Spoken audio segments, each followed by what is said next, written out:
to begin on the grounds that it has already violated the Open Meetings Act.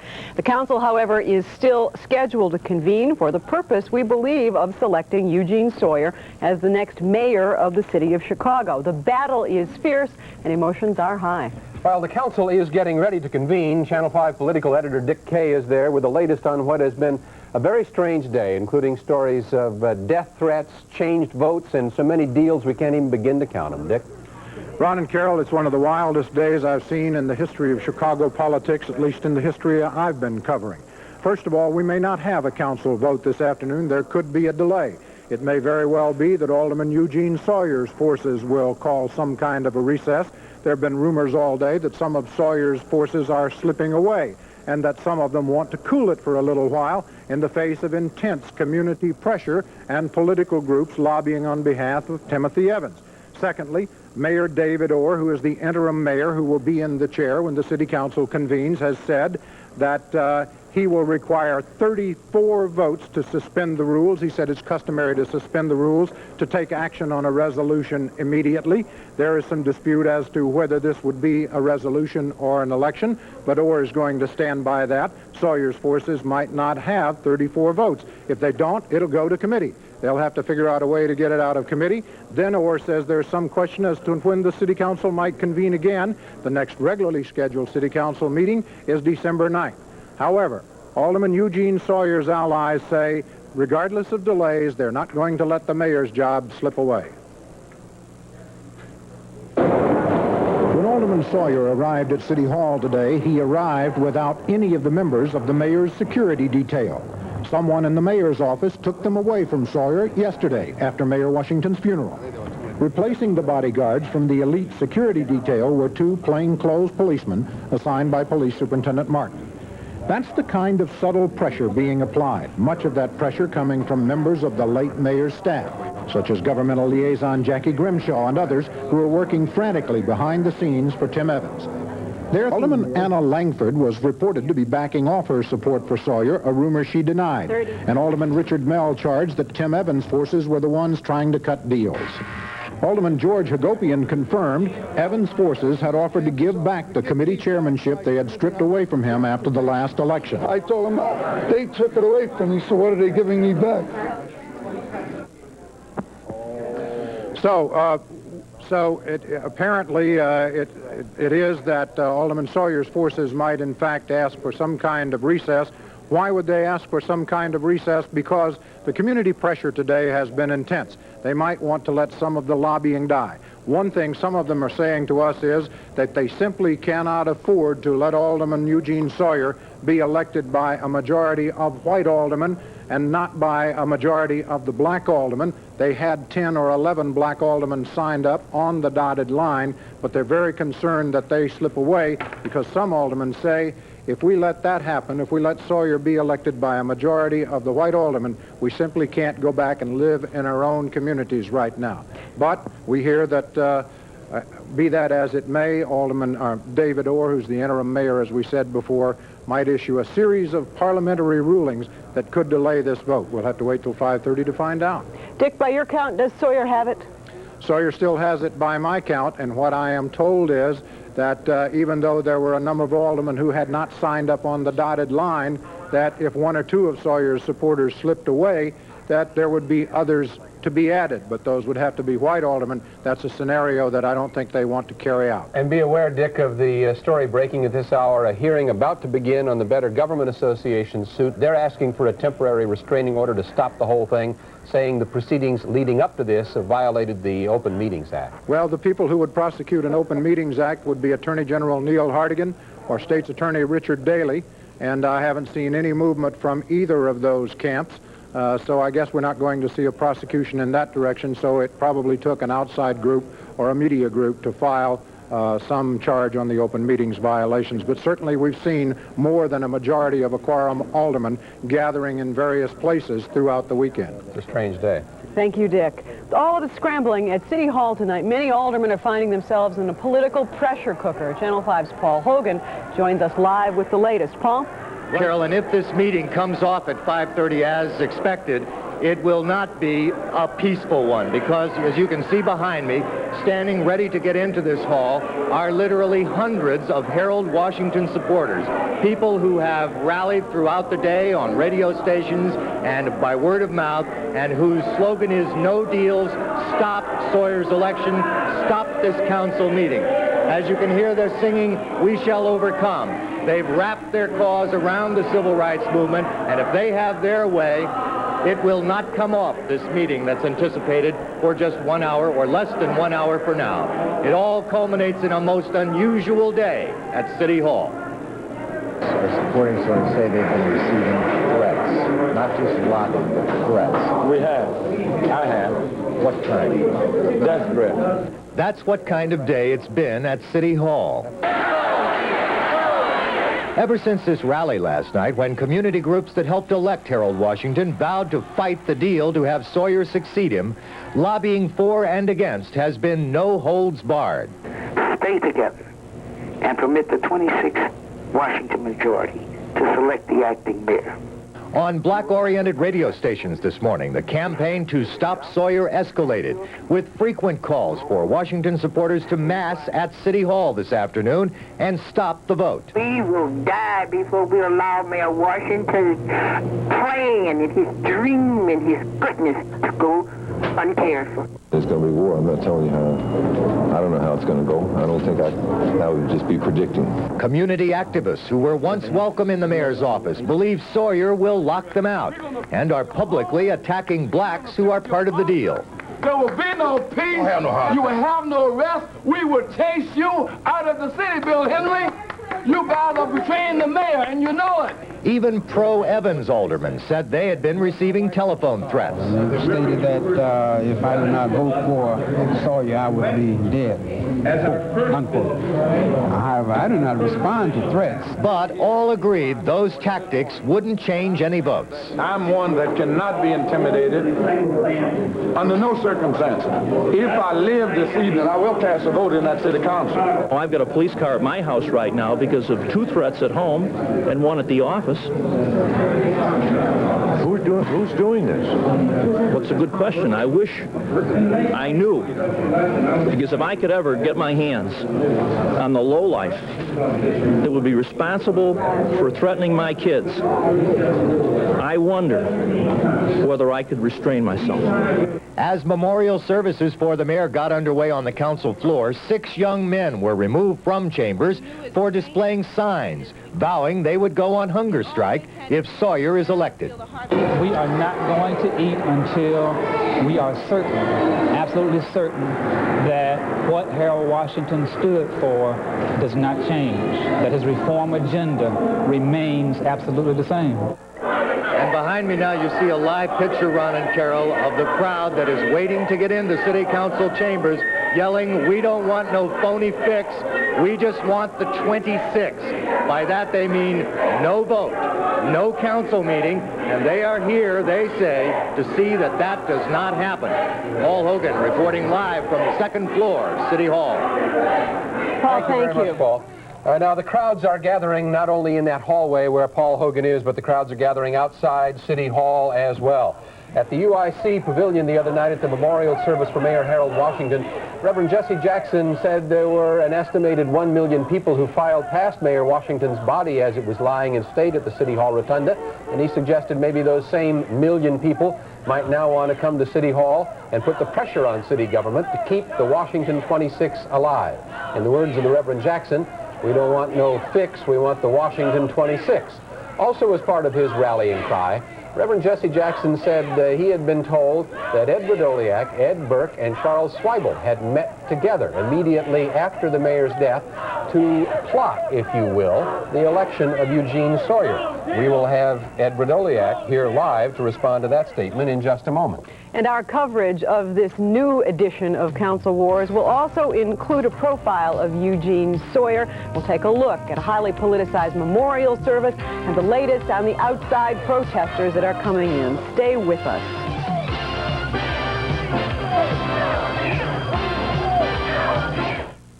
I'm Norman Mark. You can watch me as the entertainment reporter on Channel 5, and now I can watch you on Channel 19.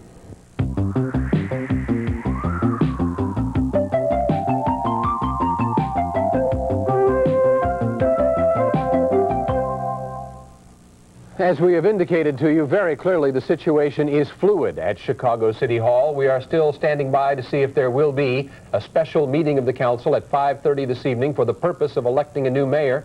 Dick Kay is there live. Dick Kay is there live, but right now there seems to be another meeting going on, reportedly in the office of Eugene Sawyer. Dick? Well, Carol and Ron, that may be the meeting to work out the details as to whether there will be a city council meeting or not. Judson Minor, the corporation council, is meeting with Alderman Sawyer, so as we are told, David Orr, the interim mayor, Dorothy Tillman, and Ed Gardner from Soft Sheen Products, attempting to work out some kind of negotiation. You have to understand that one of the things that's going on here with Judson Minor and others is that they are part of the Washington administration. Some of them are on the late mayor's staff. They stand to lose their jobs, and so they are lobbying hard for Tim Evans, but right now they're making some attempt to work out some kind of negotiation over this planned special meeting for 5:30 this afternoon. Dick, I have a feeling we'll be talking to you later. A lot. Yeah, thank you. Mayor Washington said often that politics ain't beanbag, and it sure ain't tonight. As Channel 5's Art Norman reports, the aldermen lining up to select a new mayor are finding it ain't beanbag. The 16th Ward Aldermanic office of Anna Langford was the scene this afternoon of a pro-Evans demonstration. We want Evans. We want Evans. Many here believe that Alderman Langford cut a deal with the mayor's political enemies to make Sawyer the mayor. When all the white aldermen jumped on the bandwagon, we know something is wrong. Most of those who picketed today say picking Sawyer is a political step backwards. Hey, Doc, what's going on? Sawyer also met with Burke to cut a deal to be mayor. And I think it's a shock, and I'm appalled, and all black people in Chicago should be appalled. One of those who organized this demonstration is Langford's close friend and campaign manager, Dr. John Potter. Potter wants Langford to back Tim Evans, the late mayor's floor leader. I knew that she had made a complete turn against progressive politics, against the black community, against her ward. A spokesman for Anna Langford told Channel 5 News that phone calls here at the Aldermanic office are running 85% for Alderman Tim Evans, with 15% for Alderman Sawyer. And on the city's southeast side, in the office of Alderman William Beavers, the calls were 90% for Evans. And just outside the office, another demonstration. Organizers were asking motorists driving by the Aldermanic office to honk their horns if they favored no deals. We want reform. We want total reform. We want another Harold Washington, and we feel as though Tim Evans is the man that can provide those things that we need. He entrusted him over the finance committee, and anytime you let somebody handle the money, baby, you must trust them. Most of the demonstrations this afternoon ended with a prayer vigil as ministers asked elected officials to do what they say is the right thing. Art Norman, Channel 5 News.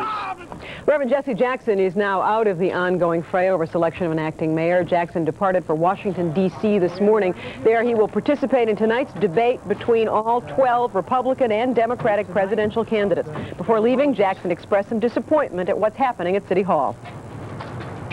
The new coalition that is being formed is not Washington's coalition, and therefore much of his program will certainly be threatened unless they make good on their public promises.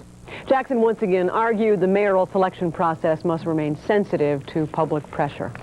Joining us now is a veteran of council wars, now a Republican, Edward Vrdolyak, and we invited him to be with us this afternoon, and he graciously consented because we wanted to give you the opportunity to respond to a news report that was quoted by the Reverend Jackson. The news report from Bruce Dumont of Channel 11, who you know, and Carol checked with him today, and he said he stands by the report that you, Edward Burke, and Charles Schweibel met shortly after the mayor's death and came up with the idea that Eugene Sawyer would be the best candidate.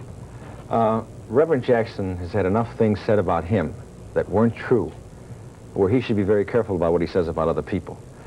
First of all, this is totally without any merit, any truth, any fact whatsoever. Whether 4 of us met, 3 of us, 2 of us, any combination thereof, to discuss who was going to be the next mayor of Chicago. I have the same interest that everybody else has and my guesses as well, but never, ever any meeting. Mr. Dumont wouldn't take my call last night when I called the station after I saw the show. Mr. Calloway did. And he said, gee, he just sprung this on me on the air. I called him again this morning. He won't return my call. It is a lie, an absolute, unequivocal falsehood, and lie, and he's wrong. No meeting between you and Burke, or Burke, you and me, Swivel, me, Sawyer, me, or any combination you want, direct, indirect. Phone calls, writings. I haven't seen Gene Sawyer or talked to Gene since I left the council last March. Same time, that's the last time I saw Tim Evans. I haven't talked to any of these fellas. Have you participated on any level in any way with a discussion of how to replace Harold Washington at City Hall? Well, my brother, if there's a meeting today, is going to nominate Bernie Stone for mayor of Chicago. So putting me, and even saying and hinting that we would be with Sawyer or with Evans is absolutely ridiculous. Have you The Democrats are the ones in the council. The other 48 are the ones that are battering and bashing each other right now. And I'm just going to tell you, it is an absolute, total, false story that was said about me. The 50 aldermen that are at the council can make up their own minds and pick out who they want. That's their business. That's their job. I'm not an alderman anymore. But I will say something about what I saw on your station last night. I saw Vernon Jarrett, who works for the Sun-Times. Not on our station. He works for Channel 7, okay, for ABC, but on a tape of him at the Pavilion. And he gets paid by a newspaper and by the TV station. I saw him and heard him say some of the most inflaming, racist statements that I've ever heard. And if anybody in their right mind had heard what he said, for instance, referring to Alderman Sawyer and those who are supporting it, if we don't do something about them, they will destroy us before the white man can get to us. The Sun-Times wouldn't even print in their paper today that Vernon Jarrett was there, much less quote anything. Well, let me also set the record straight that I'm not sure we carried that on our air. I don't believe we did. Then I saw it on 9 Live and I saw it on 2. You mean you weren't watching us? And well, I probably put it on your show and hoping that you put it on. But if you didn't, you ought to put it on today because people should know. People should know what's going on in their town, regardless of who gets picked at City Hall. How can you have someone working for TV stations and newspapers in front of 11,000 people plus cameras talk like this? We have to thank you for being You're here, welcome. but we got to get out of here. Thank you very much. We'll be back with more news in just a moment.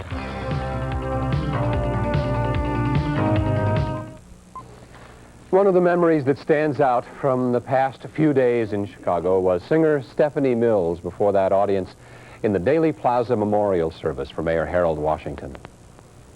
If I can help somebody as I alone, if I can cheer. And Stephanie Mills now joins entertainment reporter Norman Mark here in our studio. Like to be entertaining and to be at that memorial service. What was going through your mind as you're singing that song?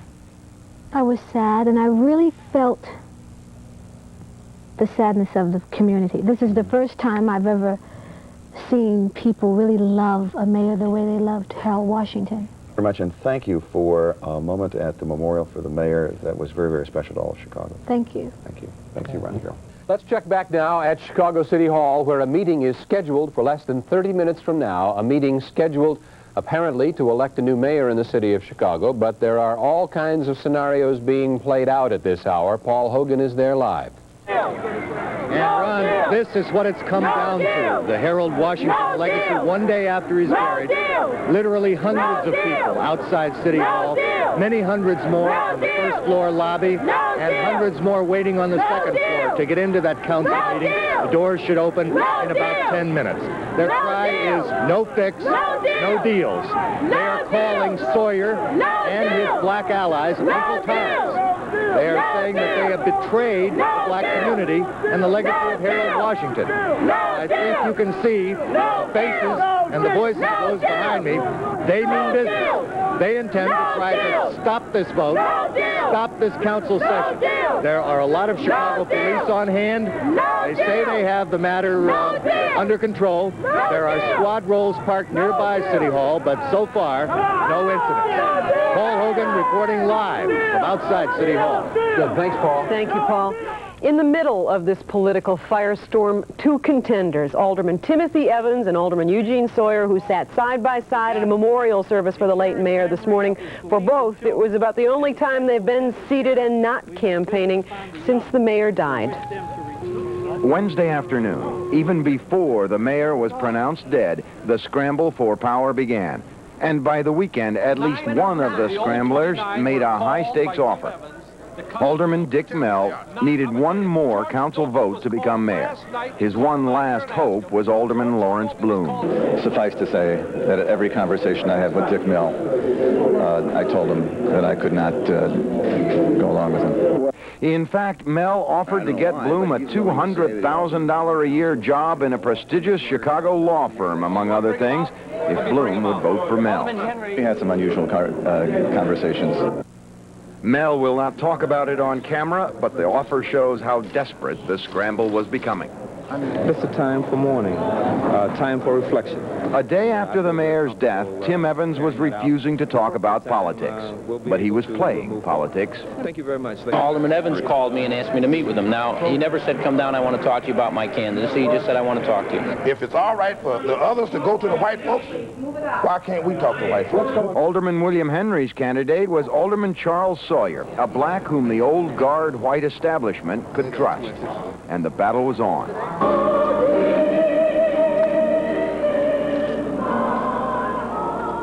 Friday, the Reverend Jesse Jackson arrived, prayed and sang by the mayor's body, and then only a few feet away, met with black council leaders. He claimed to be neutral, but appeared to back Evans. Somebody from the outside comes in and grabs everybody off the side of the casket and puts them in a room and decides that they're going to pick the next mayor. And I didn't see any of the guys in my neighborhood called. I didn't see any of the aldermen from our area called. That's distressing. White aldermen met Saturday and Sunday. Black candidates for the mayor's job came to one of those meetings, but at another, Mell met privately with Sawyer. Mell could not win himself, so he would throw in with Sawyer. Phil Walters, Channel 5 News.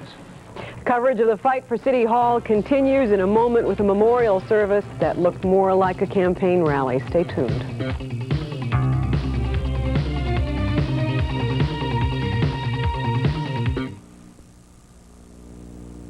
WMAQ-TV's coverage of the recent mayoral election comes to Channel 19, Saturday, February the 20th, from 10:30 a.m. to 6 p.m. Followed at 6 with a live media review hosted by Channel 5's Dick Kay. Tune in for this historic event brought to you by the Chicago Bar Association in cooperation with the Chicago Access Corporation.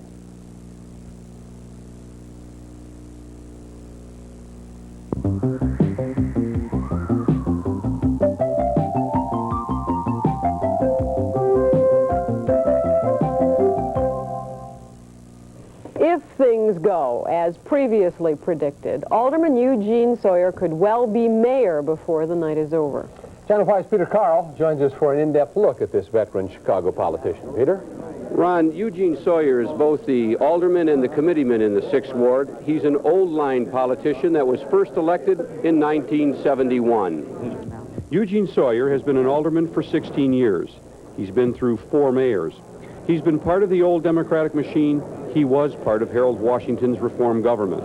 Sawyer was the first alderman to endorse Harold Washington for mayor in 1983. Now Eugene Sawyer wants Harold Washington's job. Fellow Alderman Bill Henry put together the coalition to make that happen. Gene Sawyer is by no way a deal out or sell out. Gene Sawyer have stood up for what he thinks is right. Sawyer's bid to be mayor has him thrown in the middle of controversy that many say is dividing the black and Hispanic communities. Sawyer and backers say that's a false impression. And at today's memorial service in the council chambers, Sawyer eulogized Harold Washington as a friend.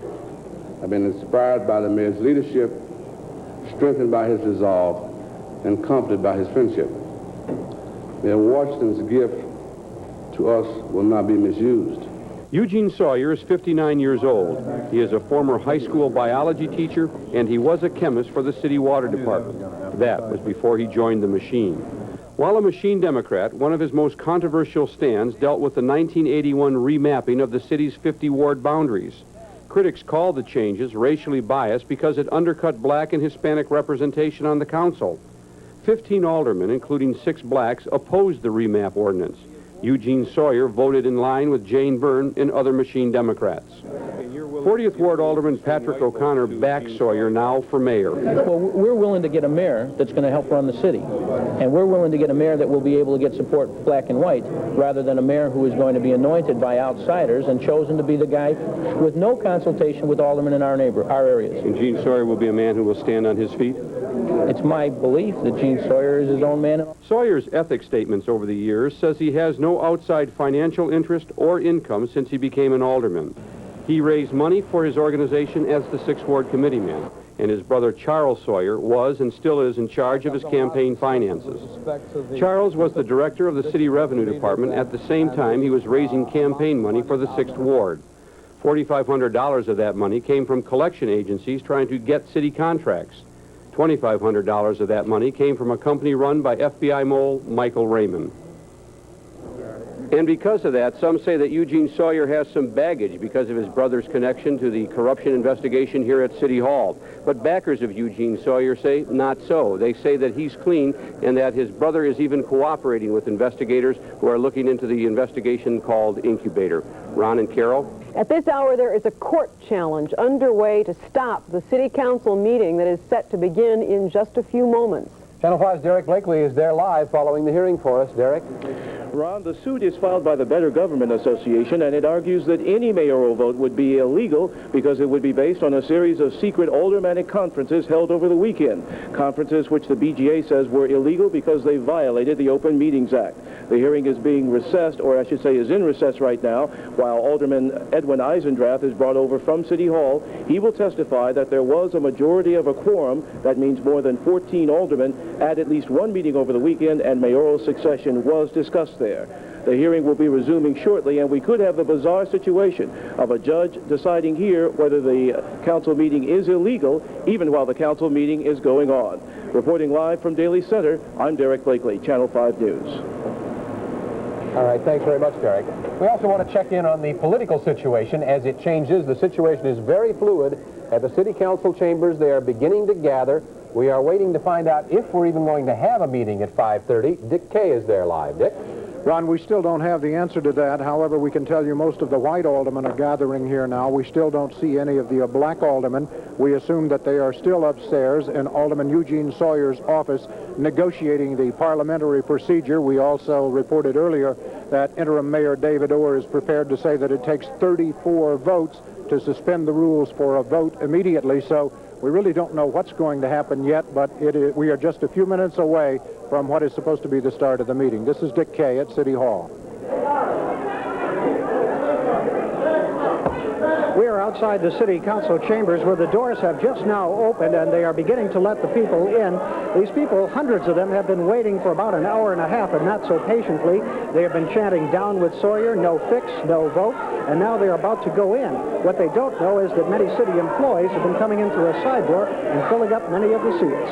Live at City Hall, Rick Salinger, Channel 5 News. Tune in Saturday, February 29th from 10:30 in the morning until 6 at night for WMAQ-TV's coverage of the recent mayoral election, to be cablecast on Channel 19 in its entirety. This cablecast will be followed at 6 p.m. with a live media review hosted by Channel 5's Dick Kay. Dick will be joined by a panel of print and broadcast journalists, and open phone lines will provide the opportunity for citizen comment. Tune in to Channel 19 for this historic event, brought to you by the Chicago Bar Association in cooperation with the Chicago Access Corporation.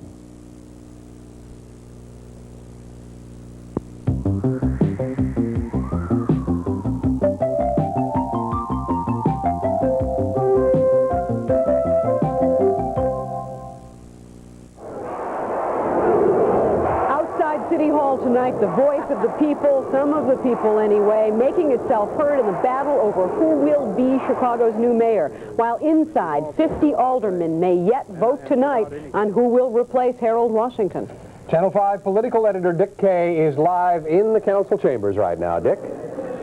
Ron and Carol, what we know is that we are now in a one-hour recess after all of the aldermen assembled here just about 15 minutes ago, and we thought Alderman Eugene Sawyer was going to make a run for the mayor's job tonight.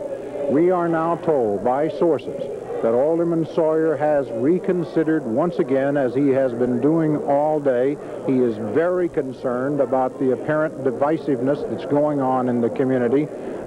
He is meeting once again with his family. He is meeting once again with his ministers. He is attempting to determine whether or not to go. One alderman told us, isn't it something that we have to beg an alderman to be mayor? And as far as we know, Alderman Sawyer has gone back upstairs to his third-floor office, is talking once again. Many of his supporters are still trying to talk him into running. There have been a series of caucuses all day and all night. For a time, most of the white aldermen came onto the floor of the Chicago City Council, and it appeared as if we were going to have some kind of meeting. The council was about to get underway. Then they left. They went back into a caucus. Alderman Sawyer met with them, and he came on the floor as if we were going to take the vote. Now we're in recess. Alderman Roman Pucinski is here. Alderman Pucinski, it is my understanding that Alderman Sawyer is reconsidering once again, and that there are people trying once again to talk to him and to persuade him that there's not going to be any harm to his family and he's not going to divide the community. Well, he's not reconsidering, but it's obvious that this is not the atmosphere or conducive atmosphere to elect the mayor, with the galleries packed, screaming and shouting, or the streets packed, all the doors blocked at City Hall. Add to that the fact that many of these people are misinformed, and so what he needs is a couple of days to tell his people precisely why he's running and what he plans to do. He needs this time, he feels, so that we will not have these mass riots. And he is trying to delay it until Friday, December the 4th, I am told. He feels he needs a couple of days to talk to his ministers, to talk to his people, to talk to the organizations, to talk to Push, to explain to them precisely what he plans to do as mayor. Because many of these people who are here today protesting are not aware of the whole situation. And that's what's going on. Alderman Sawyer is asking for more time, and many of his supporters are telling him that if he gets more time, that they'll have his opposition, his opponents will have more time to organize, and the further away he gets from tonight, the less chances are he'll be mayor. But we don't know. We'll just have to wait and see. All right, we'll be checking back. Thanks, Dick. Thanks, Dick. While thousands tried to make their voices heard tonight outside City Hall, the making of new political coalitions continued within. Channel 5's Rich Samuels joins us to report the power struggle quietly raged behind closed doors. Rich? Carol, closed doors is the precise and only way to describe it. The aldermen are claiming their non-public meetings are to discuss a lawsuit filed by the Better Government Association in which they're named as defendants. But when the aldermen tell you that, don't believe them for a second. The drama began on the third floor of City Hall with a steady stream of shuttling to and from the offices of Alderman Eugene Sawyer and Timothy Evans, with some of the alderman participants newly under police protection, even when they went to the washroom. But even as the crowds were ushered into the city council chambers, it was clear that if Eugene Sawyer had a consensus, he was reluctant to make immediate use of it, at least in the present climate. I want to make it clear, I'm not going to pull any fast ones by adjourning the meeting. And even as the interim mayor spoke, the aldermen were still seeking a course of action. A group of white aldermen caucused in one room. 3 Hispanic aldermen and Alderman Edward Eisendrath caucused across the hall. Thereafter, it became quite confusing. Ed, Mr. Solis, can you tell us what's going on? You guys as good as mine. What's going on? Just saying. What kind of deal are you making, Ed? Ms. Schiller, can you tell us what's going on? I have no idea. What's going on, Hal? Well, what's going on, Alderman? Come on. What's going on? Come on, let's get started here. What's going on, anyway? I don't know what's going on. I should ask you, fella. Are you going to have a vote tonight, can you? Oh, yes.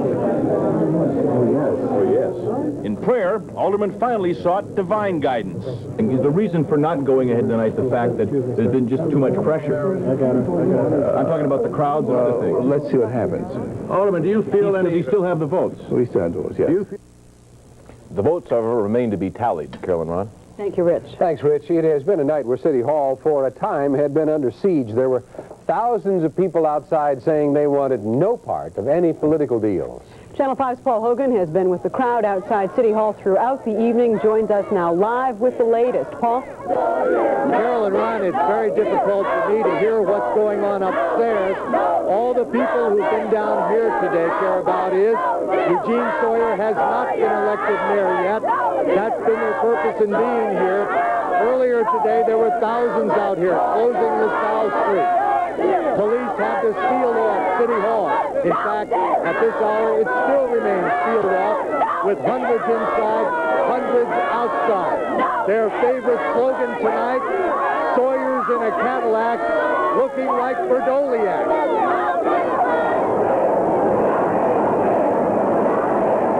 Thousands who wanted to get inside City Hall could not, so they spilled out onto LaSalle Street, forcing police to seal it off. Hundreds more only got as far as the lobby, where they chanted anti-Sawyer slogans and promoted Tim Evans for mayor. The idea was to use the Washington Coalition of Community Groups to lobby, to pressure aldermen into delaying the vote, so that Tim Evans had time to maneuver. Is this lobbying? Not by traditional standards. And the people who assembled here on LaSalle Street tonight reject the idea that they were trying to intimidate the politicians. I want to let the councilmen know that we don't want any backroom deal. Well, I don't want to see the old guard get control of City Hall again. Upstairs, as the wrangling among aldermen continued, some approved of the crowd's tactics. I think all power to the people. Some did not. I thought it was like a gang, a wild gang out there. Worse, aldermen from both sides reported ominous phone calls today. I have. What kind? Death threat. Stated that if I did not vote for Sawyer, I would be dead. Late tonight, as the size of the crowd diminished, hundreds staged a sit-down in the City Hall lobby, waving dollar bills, saying Eugene Sawyer had been bought off by Harold Washington's arch enemies, and vowing not to leave until they were sure they had stopped Sawyer's election. How long will these people stay out here? They say they'll stay out all night if they have to. That's what it takes to see that what they call the people's choice, Timothy Evans, is elected and not Eugene Sawyer. Paul Hogan reporting live from outside City Hall. Thanks very much, Paul. And as you can see, the crowd has diminished from thousands earlier this evening to perhaps hundreds now. But all of this demonstrating is the result of a grassroots debate in Chicago, a debate that Carol has been following tonight. Ron, many black wards in this city are battlefields right now. Consider the 24th. Our understanding is that not only was our alderman a part of this, but the orchestrator. Right. Bill Henry right now is one of a number of black aldermen in the eye of the hurricane. Bill Henry is boss of the 24th Ward and unofficial campaign manager for Eugene Sawyer's mayoral bid. The people are the boss. But in this ward, as in many others, there are very different opinions as to who's right and who's wrong. George Walker, precinct captain for Bill Henry. The rest of the people in the 24th Ward stand behind Bill Henry. The division here is razor sharp. On the one side, protesters outside Alderman Henry's office today, furious that he's supporting Sawyer. On the other side, the Henry loyalists who worked the phones inside and who spoke of threatening phone calls they were receiving. This house being blown up, this office being blown up, the staff being, bodily harm. He is breaking up Harold's coalition. How do you know? Harold's 26 are not together, but the 26 are still there. This afternoon, long before they ever got to City Hall, people were at the boiling point. Loyalists and opponents here began to argue. Everybody's American. They're able, you're supposed to be able to say whatever. I saw. This fight has cracked the wall of solid support that Harold Washington was able to muster in 24. The mayor had 94% of the vote here in 87. As Bill Henry's troops boarded a bus to go back their alderman downtown, protesters like Georgia Stanford got on buses of their own. Stanford was one of the people who helped Bill Henry get 77% of the vote last time. Next time, she says, she won't. No. Nobody in my house. Motorcades from the 24th Ward moved downtown late this afternoon. And they converged here at City Hall, each with their separate agendas, but each with a considerable degree of anger. Thank you very much. We're going to picket your homes.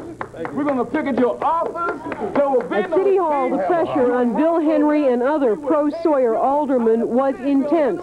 The crowds were enormous.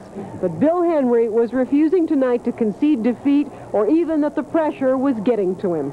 But there was a lot of folks coming down, and I welcome that. I wanted them to come down and see the process. Just, I wish we could have had it inside. I wish we could have had the meeting over in the Daley Plaza so everybody could see what goes on. Bill Henry right now is reportedly on the 3rd floor of City Hall, part of the caucus that's going on to try and decide if tonight Eugene Sawyer's candidacy will in fact be voted upon. Ron? The principal opponent for Eugene Sawyer, it seems, is Alderman Tim Evans. He is live on the floor of the council now with political editor Dick Kay. Dick? Alderman Evans, you were just saying that you believe you've added in the last hour, and Alderman Sawyer has apparently is rethinking this and is asking for more time, we are told, and probably would like to delay this to December 4th till he has time to tell the people in the community what he's all about. What's your reaction to this further delay? Well, you may recall that I said from day one that there should be no rush to judgment, that the people had a right to have some input into this decision, and that the suggestions that seem to be coming forward were not reflective of the community's viewpoint. I demanded that they put this vote off and adhere to the wishes of the people of this city. With respect to the question that you asked directly about people jumping off of that ship, coming onto our ship, no question about that. You know that Alderman Jesse Evans has changed his mind from Sawyer to Evans. Just so you know, he was never on my list. He was never on your list? Your list was inaccurate, Dick. But you do know now he's on my list. I hope you have him on my list now, don't you? Well, I got to ask you a real question. Well, no, but let me finish. I want you to know. In addition, Alderman Streeter has moved from their side to my side. Just recently, within the hour, Alderman Keith Caldwell, the 8th Ward, has moved from their aisle to my aisle. I know you had him on that list because he was the one who called for this meeting tonight, and he said that he wanted to respond to the wishes of his residents and withdrew that today. There is a serious question, though. Both of you, your base is in the black community. You've seen what's going on here at City Hall. Do you condone the kind of things that have been going on, the death threats, all of the community pressure that have been going on? Do you believe them? Do you condone them? Can you both afford to split the black community? That's the serious question. Here's my response to that. First, I don't think that the representations that have been made have been accurate representations.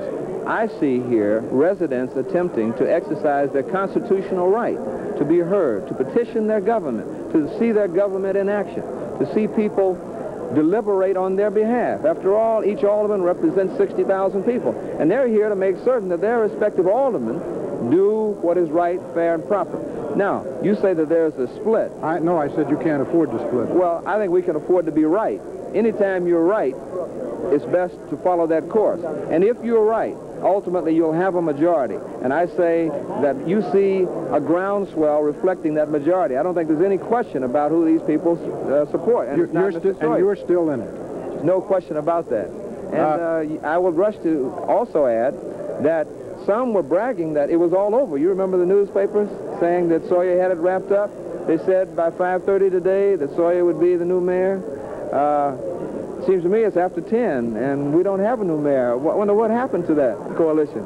I would say that coalition is cracking because it was put together with the wrong cement in the first place. Well, that's what I was going to ask you. They say that Alderman Sawyer does not want to be elected by a majority of white aldermen, that he's been trying all day to build a bigger support among the black aldermen. Well, it's wonderful that he's coming to the conclusion that the community that he represents is not in a position to support him.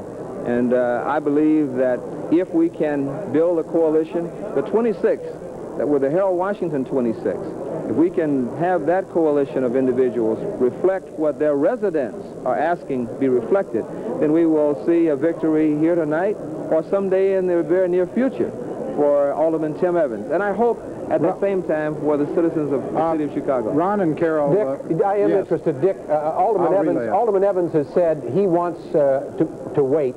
He wants some debate. If Alderman Sawyer were to withdraw tonight, would Alderman Evans accept the mayor's job on this night? You have said that you want to wait, you want to debate. Ron Majors wants to know if Alderman Sawyer would withdraw tonight, would you accept the mayor's job tonight? Well, it would depend upon the circumstances under which that withdrawal were to be submitted. For example, no question in my mind that thousands of people have been through these halls tonight, on the street, in the chamber, and they've all been chanting, Evans, Evans. I'm very flattered by that. And one might assume that the community is speaking. If Alderman Sawyer were to withdraw himself from consideration, certainly I would invite him and all the others to join us, to join the coalition that I think is reflecting the mayor's program. In other words, you'd take it if offered tonight? Well, here's what I would say. If it were left to me, I would prefer to see the citizens of this city have an opportunity to deliberate the issue. I'm in no hurry to rush to judgment at all. You raised the scenario. I've not suggested that you did. I'm simply saying that I believe in checking with the residents, you would discover that they are in support of my candidacy, and I would welcome it. Well, would you go along with an early special election then if Alderman Sawyer is elected? An early special election would be against the law. To answer your question... But you could change the law. No, I can't. The legislature We in the city council, believe it or not, don't run the chambers of Springfield. But let me suggest this to you. If the law were to be changed and residents had an opportunity to choose a mayor earlier than 1989, as long as it's a fair time, I'd have no problem with that. Okay, you're a worthy adversary. I'm sure Alderman Sawyer thinks so, and I'd like to wish you both the best of luck. Now back to you, Ron and Carol. All right, thanks very much, Dick.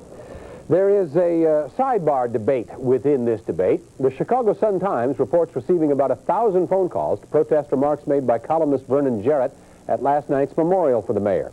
And Edward Vrdolyak went on television today to criticize those remarks. Here's what both men said. Black people can do just as much damage to each other as white people do to us.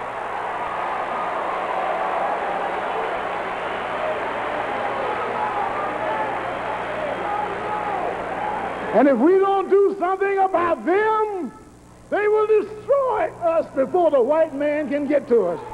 I saw him and heard him say some of the most inflaming racist statements that I've ever heard. So what do? You treat your black enemies the same way you do the Ku Klux Klan. How can you have someone working for TV stations and newspapers in front of 11,000 people plus cameras talk like this? Tonight, Sun-Times executive editor Kenneth Towers said Jarrett's remarks were not made in his capacity as a Sun-Times columnist. Jarrett also works as a commentator for Channel 7, and we were unable to get any comment from them. Politicking is continuing over at City Hall right now as City Council members are in recess trying to deliberate over whether to bring the candidacy of Eugene Sawyer to a vote tonight. Just outside City Hall, the crowd has dwindled from thousands to hundreds now, but it's still very vocal, and Paul Hogan is there. Paul? Right, again, Ron, they're vowing to stay all night if necessary to try to prohibit the Sawyer election upstairs. One of the people who's been in this crowd is State Representative Arthur Turner of the 18th District. Why out here since 3, 4 o'clock this afternoon, Representative? Well, I represent the 18th Legislative District, and I feel that it is my legislative duty, it's my elective duty to be here with the people. You were saying... You wouldn't say you were for Evans. You say that this is above a man. This is really a movement responding here tonight. There's no question about it. I think that, you know, when you look at the credentials of both gentlemen, 2 days ago it could have went either way.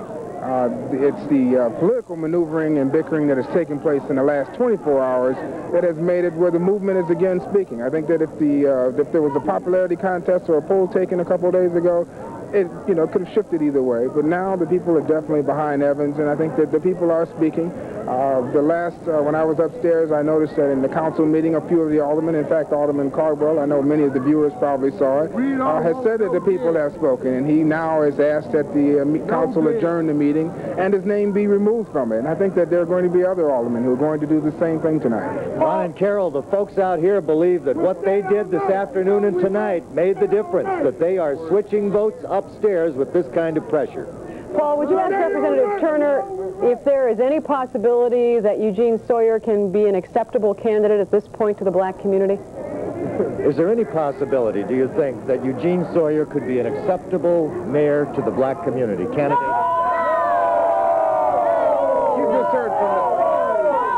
just heard from the people. I think that, I would hope that people look above and beyond the personality. I think that the Washington platform has been laid in place, and whoever the mayor is, that platform is going to be carried out because that is what the people really want. Whether or not he's going to be acceptable for the next couple of days, no. Not only that, Ron and Carol, but these folks who represent neighborhood groups from all over the city are vowing that those names of black aldermen that appeared on the original Sawyer petition, those people will be thrown out of office in 1991. Political hardball, it is indeed. Thanks, Paul. Let's switch live now to inside the City Council chambers. That's Alderman William Beavers with political editor Dick Kay. Dick? Ron, Alderman Beavers, you have been with Alderman Sawyer from the beginning. You have been one of his closest aides and confidants in all of this. What you were saying to me just a few minutes ago is that apparently some of the black supporters were slipping away from Alderman Sawyer, that he came downstairs, he talked to some other individuals, Mary Ella Smith, the mayor's former fiance, and that he really doesn't want to divide the black community. Is he having second thoughts? Yes, that's correct. Alderman Sawyer cannot be elected totally by white elected officials. And until he feels that he can get the support from the black community, he's going to try to sit down with Tim Evans and try to work something out. But he's not withdrawing at the moment. No, he's not withdrawing, but he needs support from the black community. We want to recess for a couple of days, and he wants to try and see can he get that support. And in my ward today, I did a telephone survey. I got approximately 1,000 calls, and 900 were for Evans. 900 for Evans out of 1,000? 900 for Evans out of 1,000. And you did the calling? No, the calls came in. I monitored my South Side office and downtown office. Now, admittedly, that could be organized. It was organized. But as far as you're concerned, he's going to ask for a delay. Yes, he's going to ask for a delay, you know. Okay, thank you very much. Alderman William Beavers, and there you have it. That's what we've been saying all day.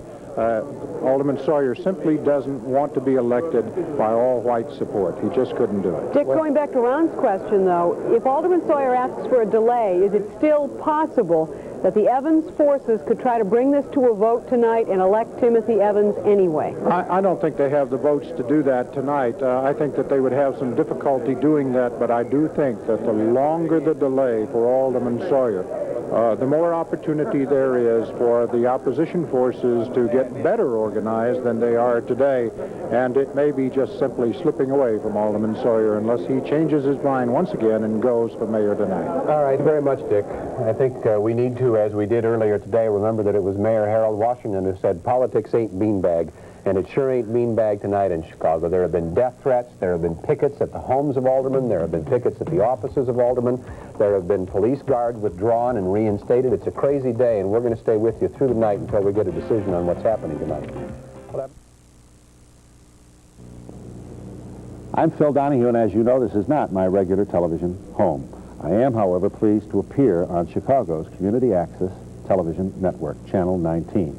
This is the place where your ideas actually have an opportunity to find expression on television.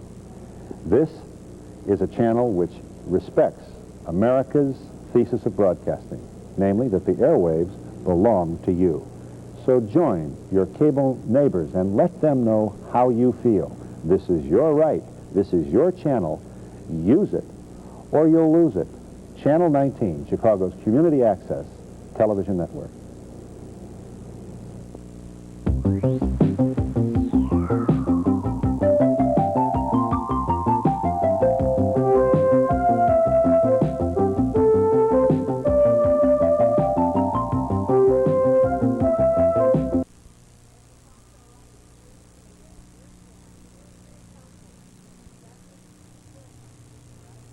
Place Harold Washington.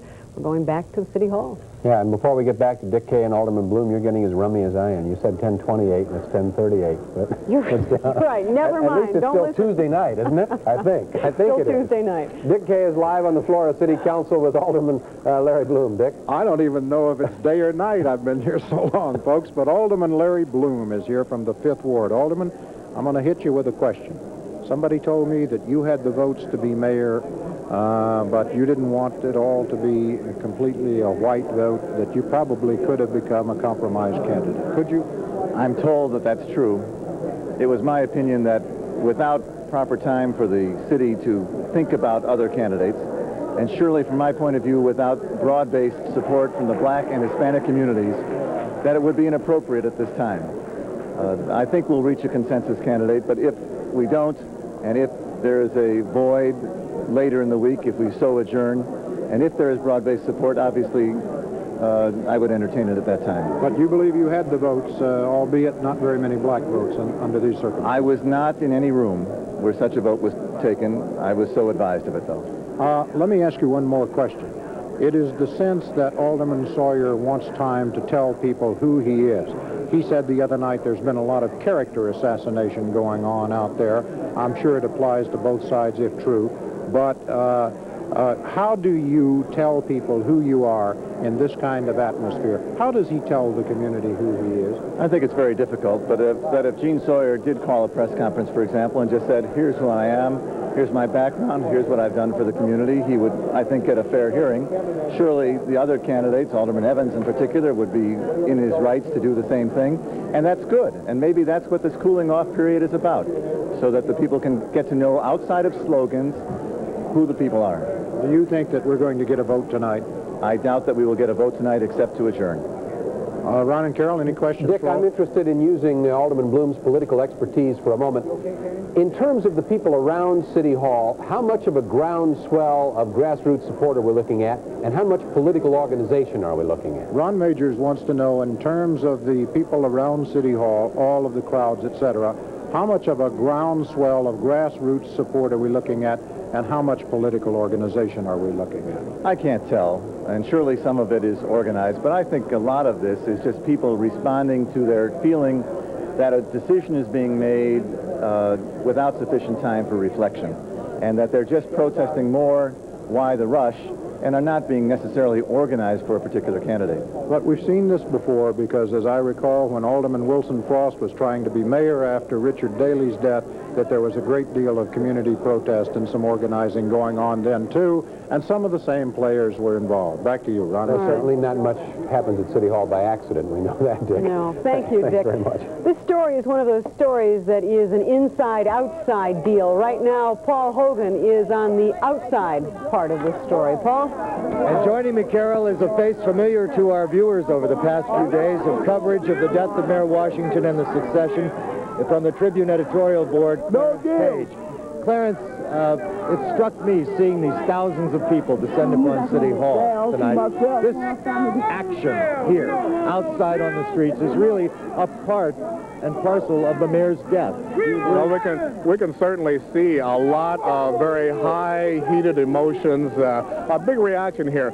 People in the last few years have seen the entire mindset, certainly of Chicago's black community and liberal independent community, change now. They can see that they can elect a mayor, that their vote does count, their participation does make a difference, and now when they see the city council taking this decision onto themselves, there's a lot of resentment. You can see the resentment in the crowd out here tonight. There's a sense of we want to have a voice in saying who the next mayor is going to be, and they really feel like, well, the foxes are in charge of the hen house once again, and you're hearing that here tonight with the kind, and there's a lot of resentment, particularly about the black aldermen who were so loyal to Harold Washington, and now they're signing in with the people who voted against Harold Washington all the way down the line. The signs are very obvious. And I wonder how real the threat is that these people who represent these community groups who can go out and organize voters, and who did in '83 and again in '87, how real is the threat that those who signed on with Sawyer and the Burke faction in the city council will not be around after 1991? Well, you can certainly see here both organized people and just regular citizens who over the last 4 years or so have seen, for the first time, they really feel like they have an access to City Hall, that their voice means something in City Hall.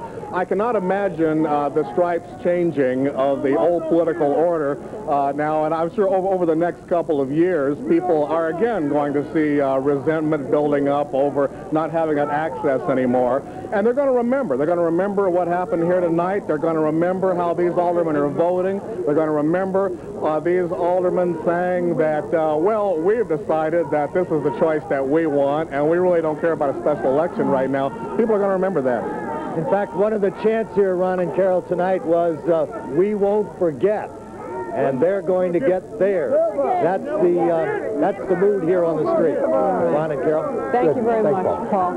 We're going to go back inside City Hall right now. Dick Kay standing by with Alderman Jesus Garcia. Dick? Well, we are here with Alderman Jesus Garcia, and I got to tell you, if there is one block of aldermen who have held together, it has been the Hispanic bloc throughout all of this. Alderman, earlier tonight you were in some of the negotiations with Alderman Eisendrath and others. Tell us what went on in there. What were you trying to do? Well, we were discussing how to resolve this impasse. I think one of the proposals which we entertained more was that of adjourning this meeting so that we can get into a process which can help relieve some of the tension and the pressures that are so evident here today.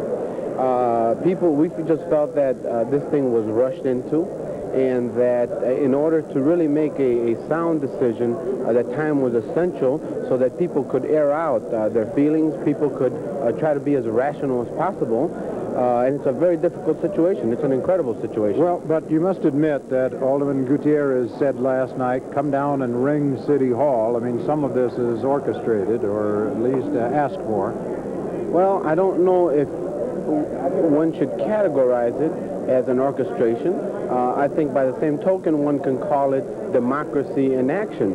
For certain, however, is the fact that I think that the outpouring of people coming here to make a statement has had an impact on the proceedings here tonight.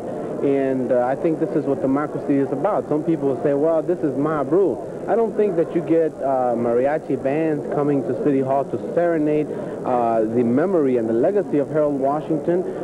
There isn't hatred being put forth. People are concerned. People would like to bring this city together, but I think people would like an honorable thing to happen out of this. Well, it looks like you may have gotten that. It looks like there might be a delay now, Alderman Sawyer.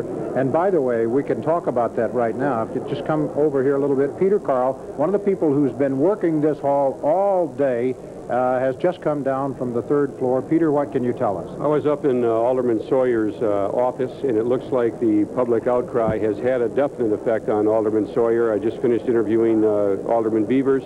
It does not look like this is going to go today. I think when Alderman Sawyer came into the chambers here today, he literally collapsed, and he had to be carried back into the room. There's an enormous amount of pressure on him right now. He is up in his office at this time. He's meeting with several ministers from Operation Push, his private minister, his family. Alderman Ed Burke is up there talking with him, and there is some thought that if he does not go tonight, that they will not be able to hold the votes together for him. But he does not want to divide the black community. He wants to make sure that there is some sentiment out there, and that's why he's talking Operation Push. And so apparently there has been some effect on Alderman Sawyer with the crowds here today. Alderman Garcia, you know, these are the growing pains of a democratic system that has come to being in the city of Chicago. With respect to the allegation that this is mob rule, I don't think that applies. I think people began demonstrating their support for perhaps Alderman Evans throughout this past weekend, and I think it's been rather a spontaneous movement. I find it very difficult to point to one individual or even to a group of individuals that have said Evans is the man. I don't think that the Reverend Jackson did it, and I think people have refrained from doing that. There is a spontaneity about this thing that one cannot point the finger and say, there it is. I think people are relying on a certain amount of symbolism that he was the mayor's floor leader, that he is quite eloquent with respect to the Washington goal. Now, wait now. Gene Sawyer was the mayor's president pro tem of the council. Gene Sawyer was picked by the mayor's coalition to preside over the city council when Mayor Washington was absent. And Gene Sawyer may well, in fact, have the capability of being a good mayor.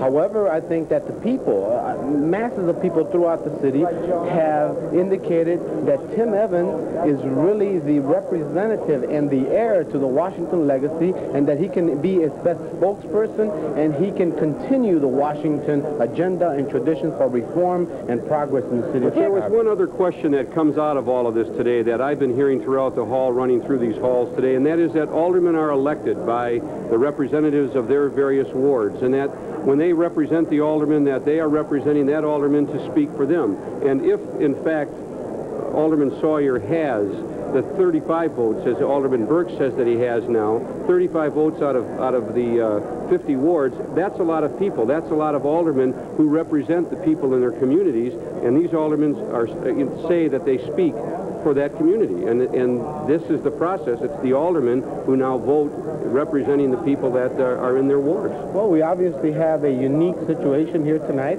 I think it is a historical problem. What the resolution of this problem will be, I don't know.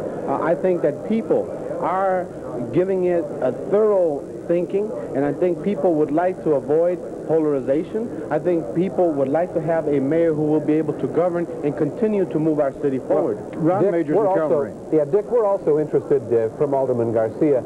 If Eugene Sawyer were to come down right now and say, okay, let's have a vote, has he still got the votes at this moment? If Eugene Sawyer came down right now, Ron Majors wants to know and says, let's have a vote right now, do you think he still has the votes to do it? I don't think he has the votes. However, we don't know. I think there's still a possibility that maybe he is not certain that he is going to withdraw. It is a volatile situation. And let me ask you this. By the same token, we asked other aldermen, and we asked Alderman Evans, if he came down and said, I'm going to withdraw, do you think Alderman Evans would take it tonight without giving the community input? I'm not certain. I think that he would not take it tonight, but I can't say for sure.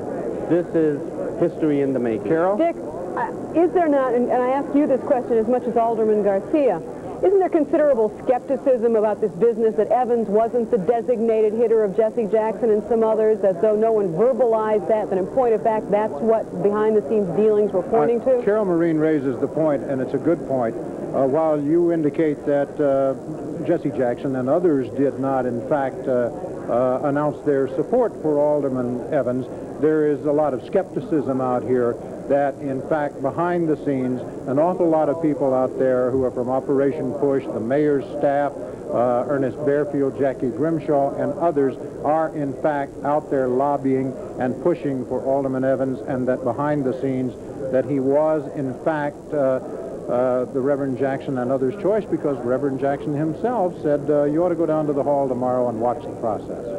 Again, I think that people have interpreted certain amounts of certain symbols and certain actions over the past week, and that this is the spontaneity of a historical impact that Mayor Harold Washington's death has had on this city. By the same token, the only people that you see here, they're not all black. There are white people out here. There are Hispanic. They are all rooting for Tim Evans. I don't think you can tell the city of Chicago that there aren't 100 people in the city that would like to see Eugene Sawyer mayor of Chicago, and there are none of those down there. They are just people who are chanting Evans, Evans, Evans. Well, on that note, we're going to have to wrap it up. Back to you, Ron and Carol. All right, thanks very much, Dick and Peter and Alderman Jesus Garcia. And I agree with the alderman's assessment. This is an historic occasion. Let's go back outside to Paul Hogan. Paul? Ron, this group that has assembled here and been here throughout the afternoon and evening, waiting for word from upstairs, is composed of people from all over this city, blacks, Hispanics, whites. One of those who's here is a man I'd like to introduce you to, Bill Trapp, who is a stock options trader here in Chicago. Bill, I think most people who are in your line of work probably would want to contact their legislator or alderman by letter or perhaps a polite telephone call. You've been here with this group expressing yourself this way. Why? Well, because the problem was kind of immediate, so we had to be down here. I did call my alderman, Alderman Hanson. I called a few other aldermen to let them know how I felt. But the problem was immediate, and as part of, the people who were for Harold Washington's program, I thought it was important to be here now. What's wrong with Eugene Sawyer? He is black. He has been a long-time alderman. He has a lot of experience. Harold Washington helped him become president pro tem of the council. There may be nothing wrong with Alderman Sawyer, but I don't know that yet, and I don't see what the big rush is. I do know that he voted against the remap or for the Jane Byrne remap, and I have a question about that. I don't know who Alderman Sawyer is, but I want someone who can represent me in New York when we go for a bond rating change that I'm proud of, that's going to save me money, all right? A lot of different types of people out here on the street, Ron and Carol. One of them, Bill Trapp, an individual who says he doesn't know much about Alderman Sawyer, but he knows this. He wants reform government, and one way to get it in this kind of electoral process is to stand at the door of City Hall and shout a few slogans. Paul, we're also interested in the speculation that's going on inside as to whether it's all Evans supporters that you've talked to out there. I would say I have not met publicly one Sawyer supporter. There was one gentleman who walked up and very quietly said, hey, I wouldn't mind Sawyer, I just don't like the way they're trying to do it. But for the most part, this thing was kicked off by that rally last night in which Jesse Jackson said, come down to City Hall, get roll call, and make your voice known. And those people were in leadership positions, really, of the grassroots movement that elected Harold Washington and then re-elected him in '87. Those people responded. They got their friends, as you saw earlier on the news with Carol Marin. They rented buses. They got down here, and they've made their voice heard. And that remains one of the mysteries. Alderman Sawyer has been around a while, and he's being supported by the Burke bloc. Let's call them that for the moment. These are people who are good at politics. They know how to organize. They know where to get buses, and they've certainly got experience in packing the city council chambers. So it's a bit of a mystery as to why Alderman Sawyer didn't do some of that. It is odd, and I've heard that question asked out here. Where are the Sawyer people? Now, I should say at about 6 o'clock this evening, a group of Hispanic Sawyer supporters carrying banners and flags appeared down on the corner of Randolph and LaSalle. Immediately, they got into a little bit of a verbal altercation with the huge crowd that assembled out here at that time. The police moved in, separated the two, kept the Sawyer supporters across the street. They numbered 50 to 100 people, and eventually they left. So if that was in fact a spontaneous Sawyer demonstration, it was in effect broken up by police who wanted to keep this situation from becoming more volatile than it was. One other quick question, Paul. We're guessing 4,000 or 5,000 people early in the evening, 5:30 to 7 o'clock, and you're down to hundreds now, a few hundred? We're down to 100 or 200 out here, Ron, but inside City Hall there are, I would say, several hundred. People can leave, but police are not letting anyone else in. So what you've got, as you saw at the end of my story earlier in this newscast, were hundreds of people sitting down on the very pathway and in the rotunda where the late mayor's body was laid out but a few days ago. And they say they're not going to move either. All right, good. Thanks very much, Thanks, Paul. We'll Paul. get back to you. There's always the question, how did we get here? In Chicago politics, sometimes you wonder why you even need to ask the question, but in this particular case in point, a look now from Phil Walters on how we got here. Wednesday afternoon, even before the mayor was pronounced dead, the scramble for power began. And by the weekend, at least one of the scramblers made a high-stakes offer. Alderman Dick Mell needed one more council vote to become mayor. His one last hope was Alderman Lawrence Bloom. Suffice to say that at every conversation I had with Dick Mell, I told him that I could not go along with him. In fact, Mell offered to get Bloom a $200,000 a year job in a prestigious Chicago law firm, among other things, if Bloom would vote for Mell. We had some unusual conversations. Mell will not talk about it on camera, but the offer shows how desperate the scramble was becoming. It's a time for mourning, time for reflection. A day after the mayor's death, Tim Evans was refusing to talk about politics, but he was playing politics. Thank you very much. Alderman Evans called me and asked me to meet with him. Now, he never said, come down, I want to talk to you about my candidacy. He just said, I want to talk to you. If it's all right for the others to go to the white folks, why can't we talk to white folks? Alderman William Henry's candidate was Alderman Charles Sawyer, a black whom the old guard white establishment could trust. And the battle was on.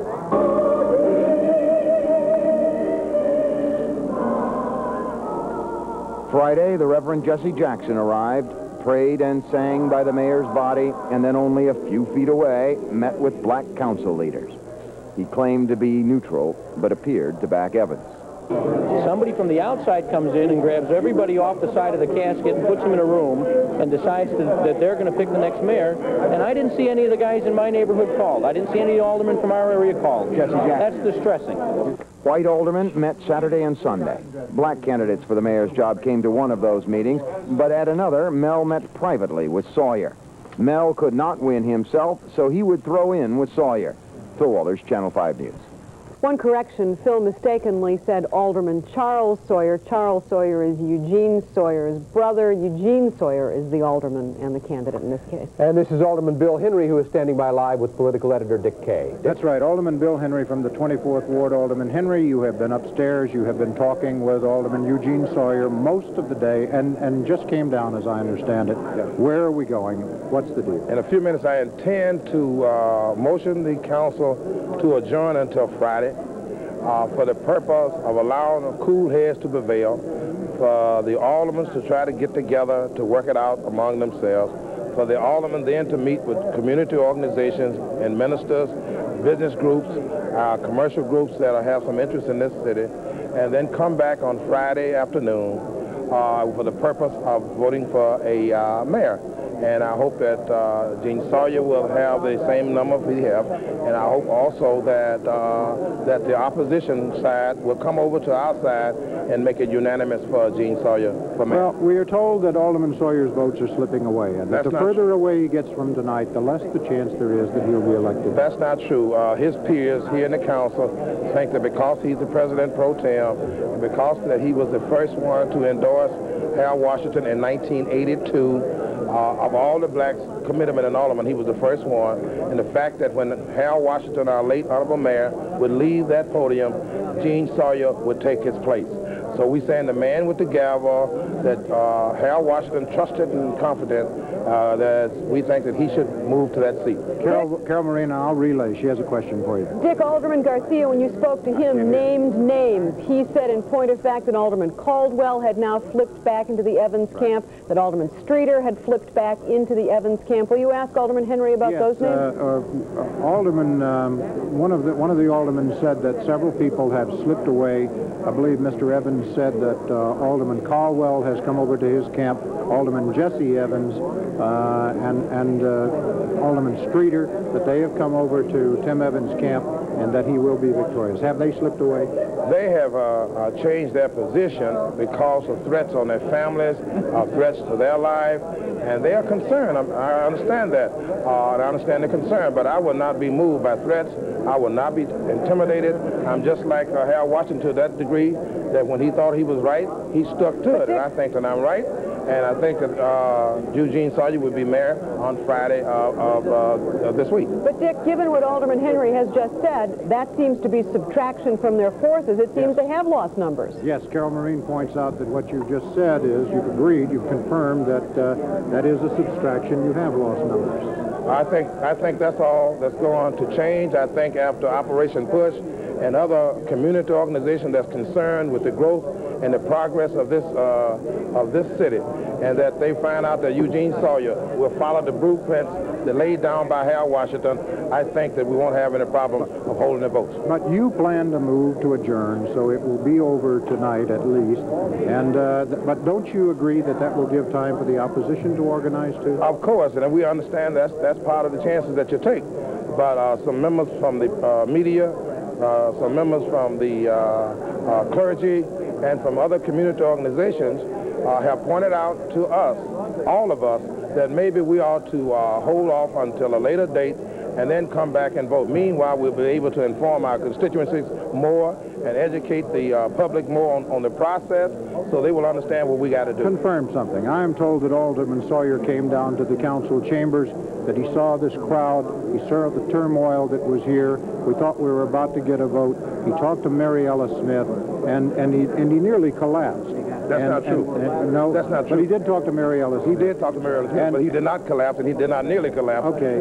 I just left him. He looks real good. And he went back upstairs, changed his mind again, and decided maybe he shouldn't do it. No, what he did, he said before he came in that he would like to adjourn, and because he didn't want the crowd outside or the crowd inside to cause any injury. He didn't want any injury to the crowd. He didn't want any people to be arrested because they might have some hostile feelings, and he didn't want any more death threats on members that support him. So he thought it would be best to listen to Reverend Wyatt and Reverend Lindsay and Reverend Barrows, that maybe we could hold it off, let everything calm down. If we got the votes, we got the votes for Gene Sawyer. If we don't have the votes, we don't have the votes. It's just that simple. Well, does that mean then that Tim Evans would have it, or might there be a compromise candidate who might emerge under those circumstances?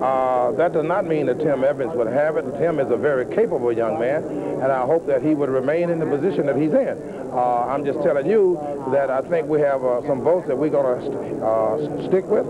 We're going to hang in there, and I said earlier, I remember the mayor used to say a lot of times, if you believe in what you're doing, stick with it, and that's what we intend to do. Dick, we're also interested, would you ask Mr. Henry, he's a good political organizer, why don't we have Sawyer supporters outside the City Hall that's a good question. Ron Majors wants to know, why don't we have Sawyer supporters outside ringing the hall or in these chambers instead of all those cheering for Evans? Because we didn't think that that was responsible, nor is that the proper manner and to deal with it. We thought that you follow the law, call some of your supporters and let them know what's happening like I did, and we thought that the council members was the one that had to vote. We didn't think we should bust anybody down. We didn't think we should have a memorial services and then turn it into a politics. We tried to do it on an upper level, on a sophisticated manner in order to elect Eugene Sawyer, and we will maintain that. We don't need to do that. I have a political organization. I could have easily bust 200 or 300 people down here, but that's not the proper way to do it. Alderman Bill Henry, we'll let you go. I know you had a meeting you wanted to get to. Alderman Henry is going to call for adjournment of the City Council tonight until Friday. So that looks like what's going to happen tonight. And I imagine that will be happening pretty shortly. Alderman David Orr came in earlier. I see he's the interim mayor. He has now left the chamber again. But we'll be looking for him very shortly. All right. Thank you, Dick. Right now, we're going to be looking for Paul Hogan, again standing by outside City Hall. Paul? And Carol, perhaps you were wondering, the crowd here tonight has been boisterous. It's been excited. It's been full of sloganeering. It's been full of the idea that they're going to make a difference. But there have also been some incidents, only 3 arrests that we have witnessed throughout the afternoon and evening. One of them most recently for disorderly conduct. The police have been hanging back. They've been showing a lot of tolerance with this.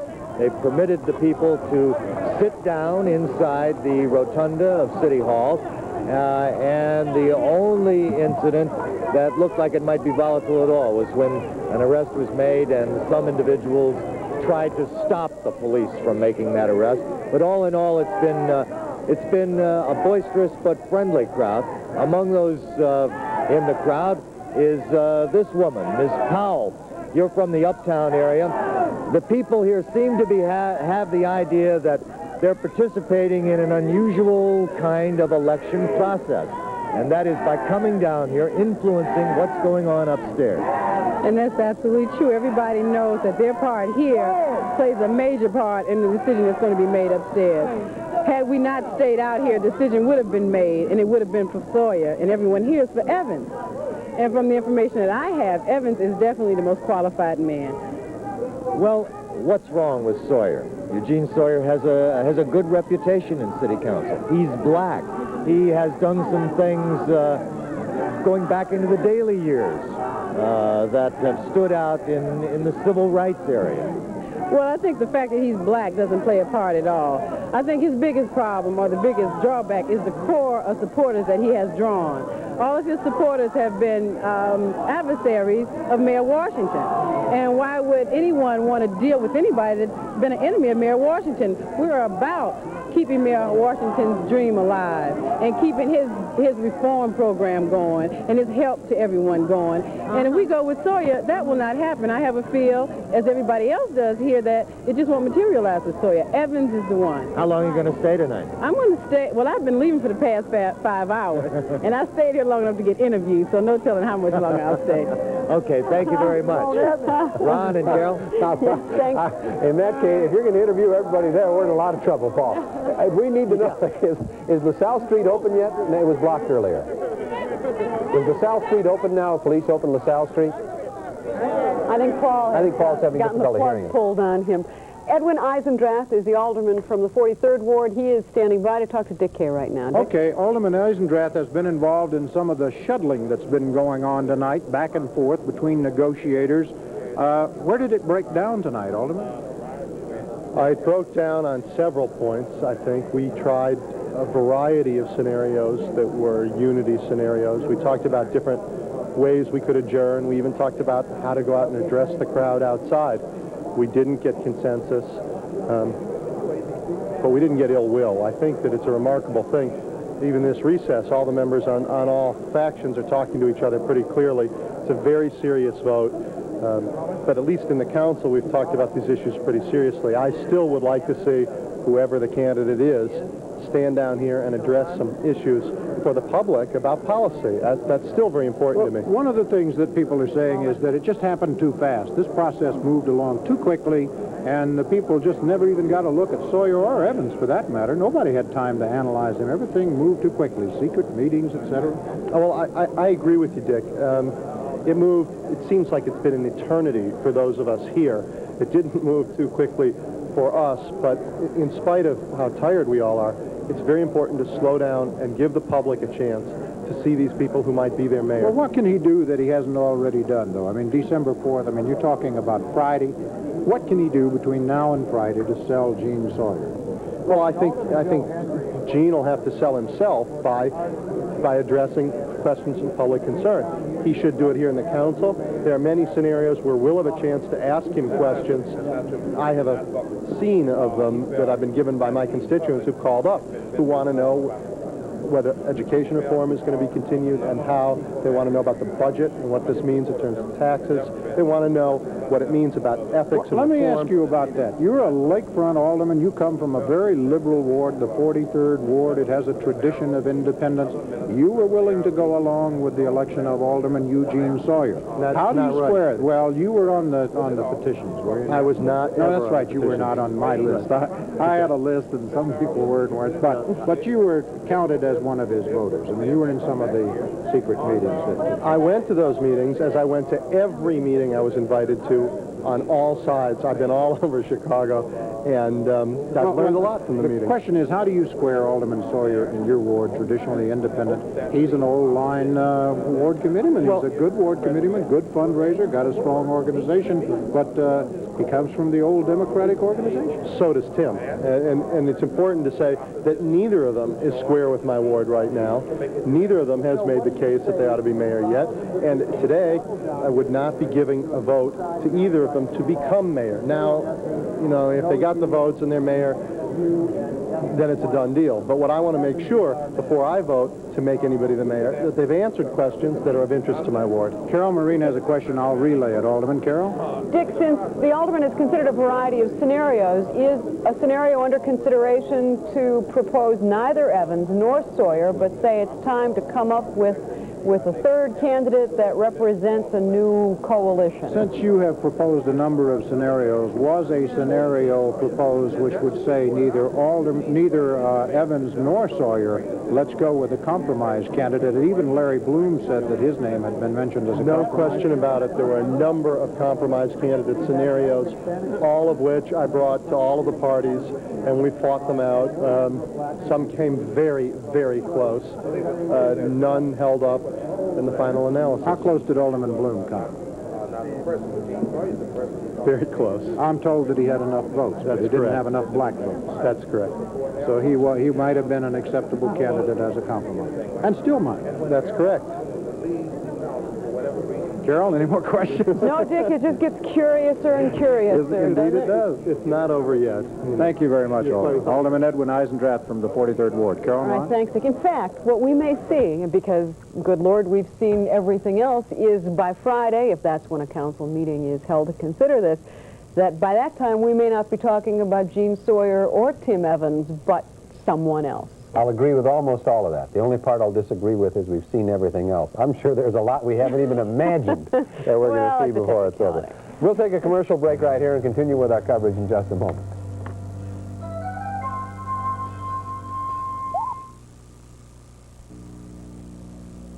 In early December, much of Chicago stayed up until morning watching the coverage of the mayoral election in City Hall. Now, courtesy of WMAQ-TV, the Chicago Bar Association, in cooperation with the Chicago Access Corporation, are pleased to bring you this coverage in its entirety. Stay tuned to Channel 19 for a live program at 6 p.m. that will look at events since the election with host Dick Kay and a panel of print and broadcast journalists.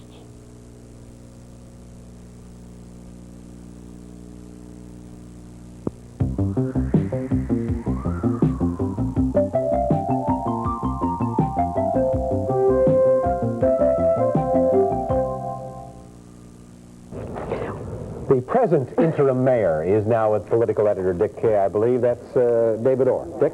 49th Ward Alderman David Orr, who is now the mayor, the interim mayor of Chicago.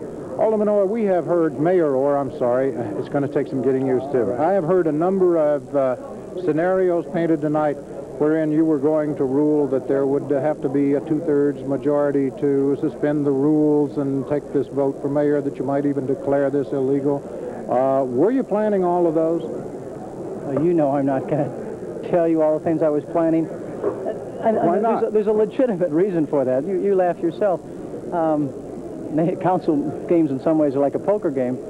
There are some tough decisions, but the decisions should be made in the context. I've told you before that I believe 26 votes are necessary, and my view is that a two-thirds procedure is the way to go. Now, if in fact the aldermen came down here, they know very well that if they overruled the ruling of the chair, that they could do that. And I was quite willing to be overruled if necessary. In other words, I'm not looking for rancor. But in terms of the specific rulings, we'll have to wait and see. Well, you weren't planning any fast gavels or anything like that? No. No, in fact, you all know I could have come in any moment when some of the aldermen were out of the room, but I've been trying to talk with all the various factions. As you know, there was a lot of discussion about trying to adjourn the meeting, and I wanted to assure all the groups that I wouldn't pull a fast one, because we're trying to build a little trust right now. We need the trust to get out of here tonight. You're still an alderman. You still have a vote. I wonder if you'd tell us what you think of what's happened here tonight. Is it a good idea to adjourn now and to go home and give the public time to cool off, or give Alderman Sawyer and Evans time to organize? I frankly think it's a good idea. It's a good idea. Keep in mind, it's just a little over 24 hours ago that we buried Mayor Washington. The public is intensely interested. We're trying to balance democratic procedures, which means the council votes, with desire for the public to have some role to play. We want the public to have some role to play, but we do not want disorder down here.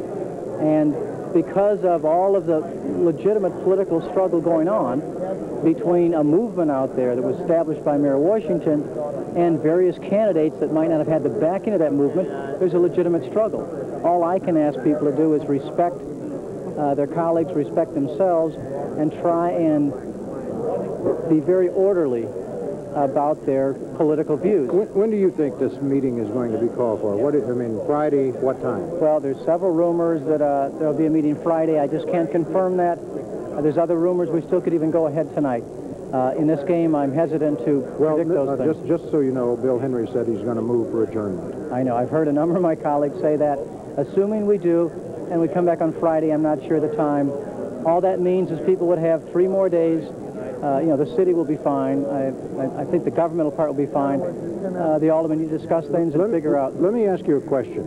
I heard one report tonight had it that some deputy superintendent somewhere had ordered some of the police protection assigned to some of the aldermen who had been threatened pulled off. That some of the uniformed police cars were pulled away from their homes. Is that accurate? And did you order them put back on? I heard those rumors from some of my colleagues. I called down here Mike Holowinski, as you know, who's a liaison with the police office. We talked to the various commanders, and what they told me is nothing has changed. I talked to Alderman Stone a while ago. He mentioned that his security was still there. There was some rumors that appear not to be true, but I just want to assure everyone, all the aldermen, that they should get all the necessary precautions they normally would. Well, should we be going through this in a mayoral election? I mean, what do you think about that process? I mean, people are receiving death threats and all kinds of threats. That, of course, is disgusting. I mean, none of us want that to happen. The difficulty is that there is very high political tension. We want to minimize that. I think we all want to. We've had a difficult time doing it. I hope that we get out of here tonight. Cooler heads prevail. There are people in the building that have actually been working since 4 o'clock to try and, for example, bring Sawyer and Evans together. Actually, I met with both of them talking about adjourning the meeting. All we can do is try and particularly ask those people out there who either were down here today or might want to come down in the future to remember the last thing Mayor Washington would want is to have disorderly procedures. He had a great respect for our democratic ways. Yes, be vigor in your political viewpoints, but also respect the others. And that's all we can do, and I plan to try and do all I can to control it. So, Ron and Carol, any questions of Mayor Orr? Dick, we're curious first, does Mayor Orr have a time frame? Does he have a cutoff for tonight? Would he let this go till morning? Yeah, do you have a time frame, by the way? Would you let this go till morning if it takes that, or any cutoff? No, I'm going to go try and cut it off right now if I can. Well, there's the final word on that. Thank you, Your Honor. That is the final word. We're cheering for him as well. We'd like it to be settled however the council wants it to be settled, not on our terms, but of course on their terms. But I think he's quite right in saying that it's been a long and difficult day at this point. It's interesting to note that Mayor Orr himself has said he's talked to both sides in trying to cool this thing out and see if we can't get a decision. It's been a long and difficult day inside City Hall, but there are people who maintain the energy and spirit to continue outside City Hall. Paul Hogan is with more of them. Paul? Ron and Carol, I think the people out here would be very, very happy if Mayor Orr could cut this thing off without the election of Eugene Sawyer. That's why they've been here. They've been doing a new form of participatory democracy. Some of them have pointed out, you know, this succession law has never been tested before. We want to be a part of it. If we do it now, if it ever happens in the future, this will be a part of it again. Two of the people out here are Patty Kimura and Hanya Richmond. Patty, you voted for Mayor Washington, right. but that doesn't mean you have to stand out here all night. Well, you know, Mayor Washington brought together a whole coalition of people. He brought together people who had never been together in the city, who found no need to be together in the city. And we're here, and I want to show support for that coalition. I want to show people that in the city that it still remains, that we're still here. We're going to stand out, whether it's cold, whether it gets to be 20 degrees. We're going to stand here, and we're going to show our support for the Mayor Washington's agenda. And those members of City Hall that have the City Council have the guts to stand up for it, that have the spirit and the fire to stay with it. And I can stay out here. I got to go to work in the morning, but I came out here at 10:15 because I just wanted to make sure that the Burke, Mel, Sawyer triangle weren't plummeting anything. Okay. Tanya, if Mayor Orr does get to gavel this session to a close, and it looks like he might without the election of Sawyer, does that mean you've won? And why? Well, it gives us time for the people to talk to their aldermen, to let them know who they would like to see as the new mayor of this city, as opposed to little deals going on in back rooms. We need time to talk to our aldermen, let them know who we want. There has been resentment in this group out here and inside City Hall tonight that has shown up. Resentment that they've not been a part. Is that because you felt so much a part of the movement that elected Mayor Washington? Sure. We want to see the reforms that Mayor Washington put into effect. We want to see those continued. We don't want to go back to the machine. And you could under no circumstances accept a Eugene Sawyer or perhaps some candidate other than Tim Evans? Well, we don't want any backroom deals, you know. We don't want any more deals. We don't want the old-style machine. This backroom, this illegal meetings that have been going on. Alderman meeting, the old machine trying to get back together again. You know, let's extend the process. Let's have democracy come into action. Let's hear what people have to say. Let's see what their programs are. Let's see who's aligned with who. Okay, there you've heard it, Ron and Carol. Patty Kimura and the others out here don't want any backroom deals. They want the front door deal, and they're going to stay here until they get it. Good. Thanks very much, Paul. Let's jump back inside the City Council chambers. Dick Kay is there with Alderman Burke and Sheahan. Alderman Edward Burke from the 14th Ward. First of all, Alderman, what happened tonight? Did it slip away tonight? No, I don't believe so. I think there was an unreadiness in the body to address the issue. I think that's now been resolved, and I think we should get on with this. Well, whoever's got the votes ought to lay them on the table, count them up, and let's move on. I'm told they're going to adjourn, though, until Friday. If somebody makes a motion, they have to get a majority. Well, are you suggesting that you're not going to give them the majority? I mean, that they won't get a majority tonight? Well, in my own opinion, I'd like to move ahead, proceed with this matter, select an acting mayor if someone proposes one, and then count the votes. Well, do you think Alderman Sawyer still has the votes? Well, I haven't seen anything to indicate he doesn't, but time will tell. We'll have to see what happens at the body. Carol Marin has a question. I'll relay it. Stand by just a minute, Alderman Sheahan. Carol, go ahead. Dick, if I read the alderman's expression correctly, he looks kind of disgusted tonight. Is that accurate? Carol Marin says if she reads your expression correctly, you're kind of disgusted tonight. Is that an adequate? Carol Marin is such a lovely young lady. Perhaps I should turn and give her a big smile. Yeah, but I still have the same question, Dick. Dick, tell him that's not the question. Tell him Ron Major's got it the same way. No, I feel fine. I think I'm a little tired, but it's been a long day. Well, do you think that if Alderman Sawyer comes down here, there will be a vote? I expect that as soon as the body is convened, there'll be a vote. A vote for mayor? I hope so. And if Alderman not? Sheahan is here. Do you agree with that? Oh, yes. I think if Alderman Sawyer comes down, there will be a vote. Well, Bill Henry said that he's going to come down and he's going to ask for adjournment. I don't think so. I think that Alderman Sawyer had the votes. I think he had them earlier in the night, and it's up to him to come down. If he comes down and the body is convened, I think there will be a vote before there'll be any adjournment. Well, what you weren't supporting anybody. I mean, you said in the beginning that you weren't supporting either of these candidates. You still stand by that? I wasn't supporting anybody because we had a block of 24 votes. We couldn't get the 26th vote. We worked very hard all week to try to secure 26 votes. There was a number of scenarios that were mentioned. I've talked to Gene Sawyer. Gene Sawyer has indicated to me There's the gavel, Dick. that he's willing to talk about the budget and talk about many things, and I want to make sure that we reduce the city taxes. And as far as Gene Sawyer is concerned, when people start threats and acting a little different towards some individuals, I think that what we should do is bring the city together. Gene Sawyer is well liked by everybody in the city council. We have to either elect Gene Sawyer or Tim Evans tonight, and I think Gene Sawyer has the votes. If the votes are there, we'll elect one of them tonight, and I would say that the body is moving towards Gene Sawyer. Tonight? Tonight. Well, okay. Dick, we could hear the gavel in the background. The gavel was sounded, and as you heard, Alderman David Orr told us that he was going to try to put an end to it. But Alderman Orr is still standing on the podium. Nothing is happening at this particular point. Dick, yeah. Explain something to me.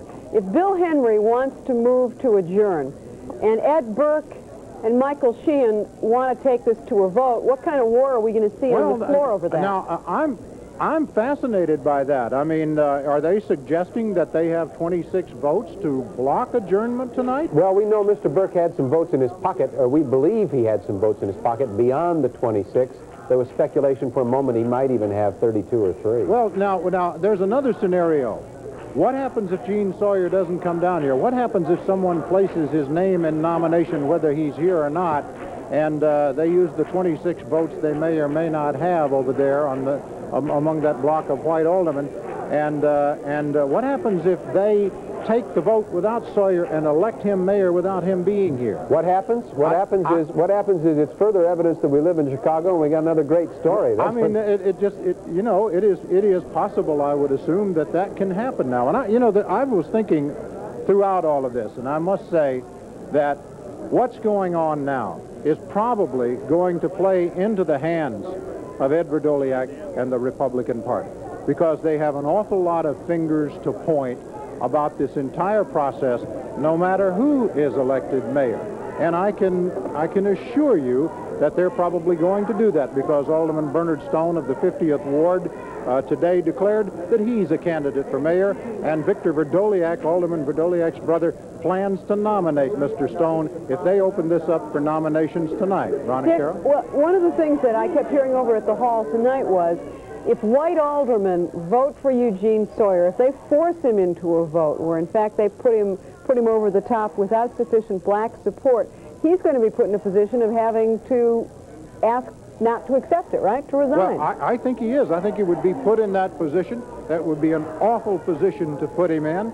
But we don't know if they have 26 votes. I mean, we do know that they had 24 votes, and I'm told that at one point included Alderman Stone and Alderman Vrdolyak. But Alderman Sheahan wasn't going to vote for anyone. Now, as you heard him say, he may have changed his mind.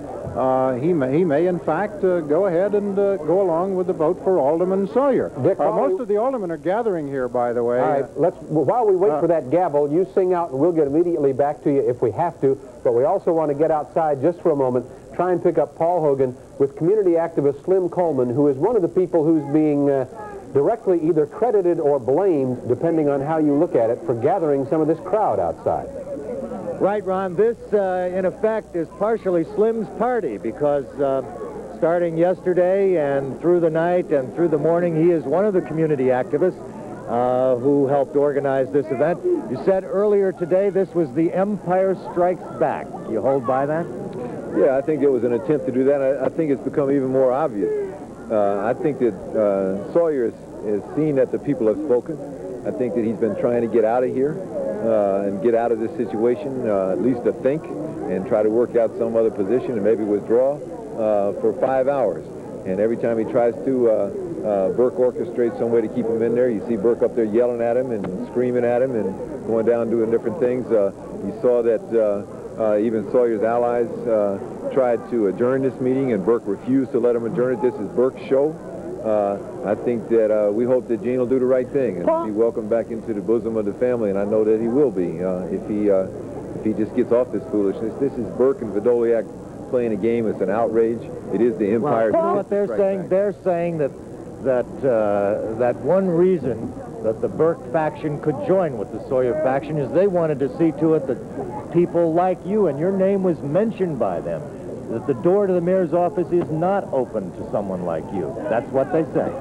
Well, I think that anybody that tries to follow in Mayor Washington's legacy would make sure that the door was open to any community leadership, and I think that's the way it should be. Well, Carol Marin has a question. I'm interested in what Mr. Coleman just said, that you see Burke up there screaming at Sawyer. Was Mr. Coleman up there, and did he in fact witness such a thing?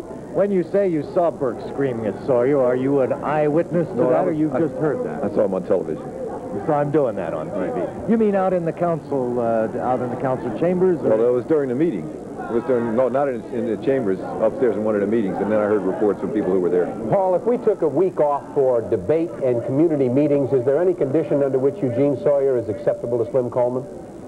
Is there any condition under which Sawyer would be acceptable as mayor of this city to you? Could he coalesce with you?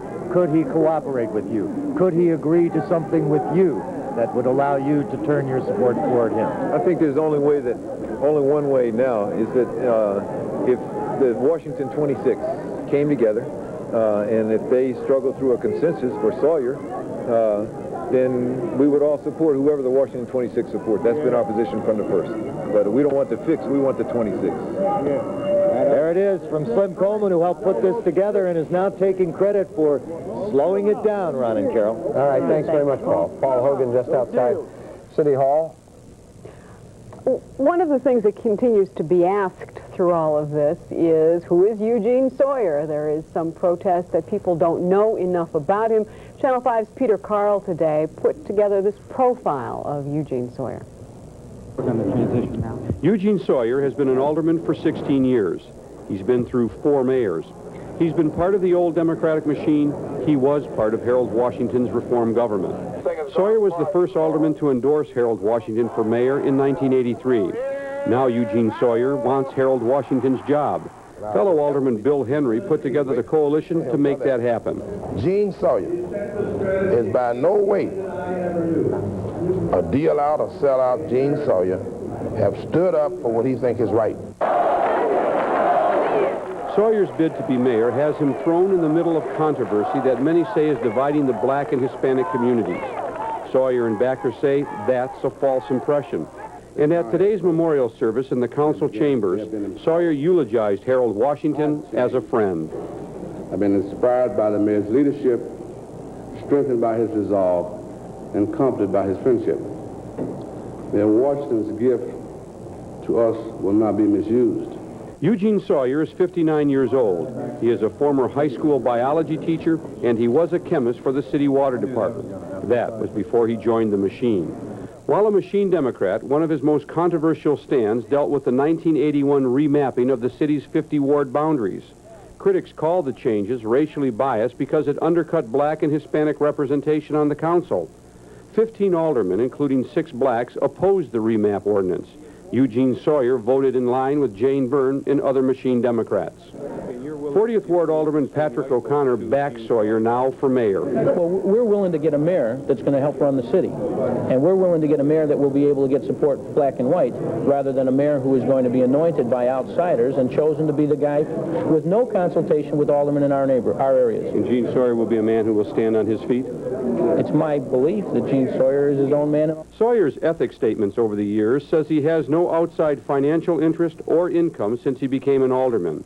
He raised money for his organization as the 6th Ward committeeman, and his brother Charles Sawyer was and still is in charge of his campaign finances. Charles was the director of the City Revenue Department at the same time he was raising campaign money for the 6th Ward. $4,500 of that money came from collection agencies trying to get city contracts. $2,500 of that money came from a company run by FBI mole Michael Raymond. Hi, I'm Isabel Duran with Channel 5. You have to get up pretty early in the morning to watch me at 6:15. But now I can watch you right here on Cable 19.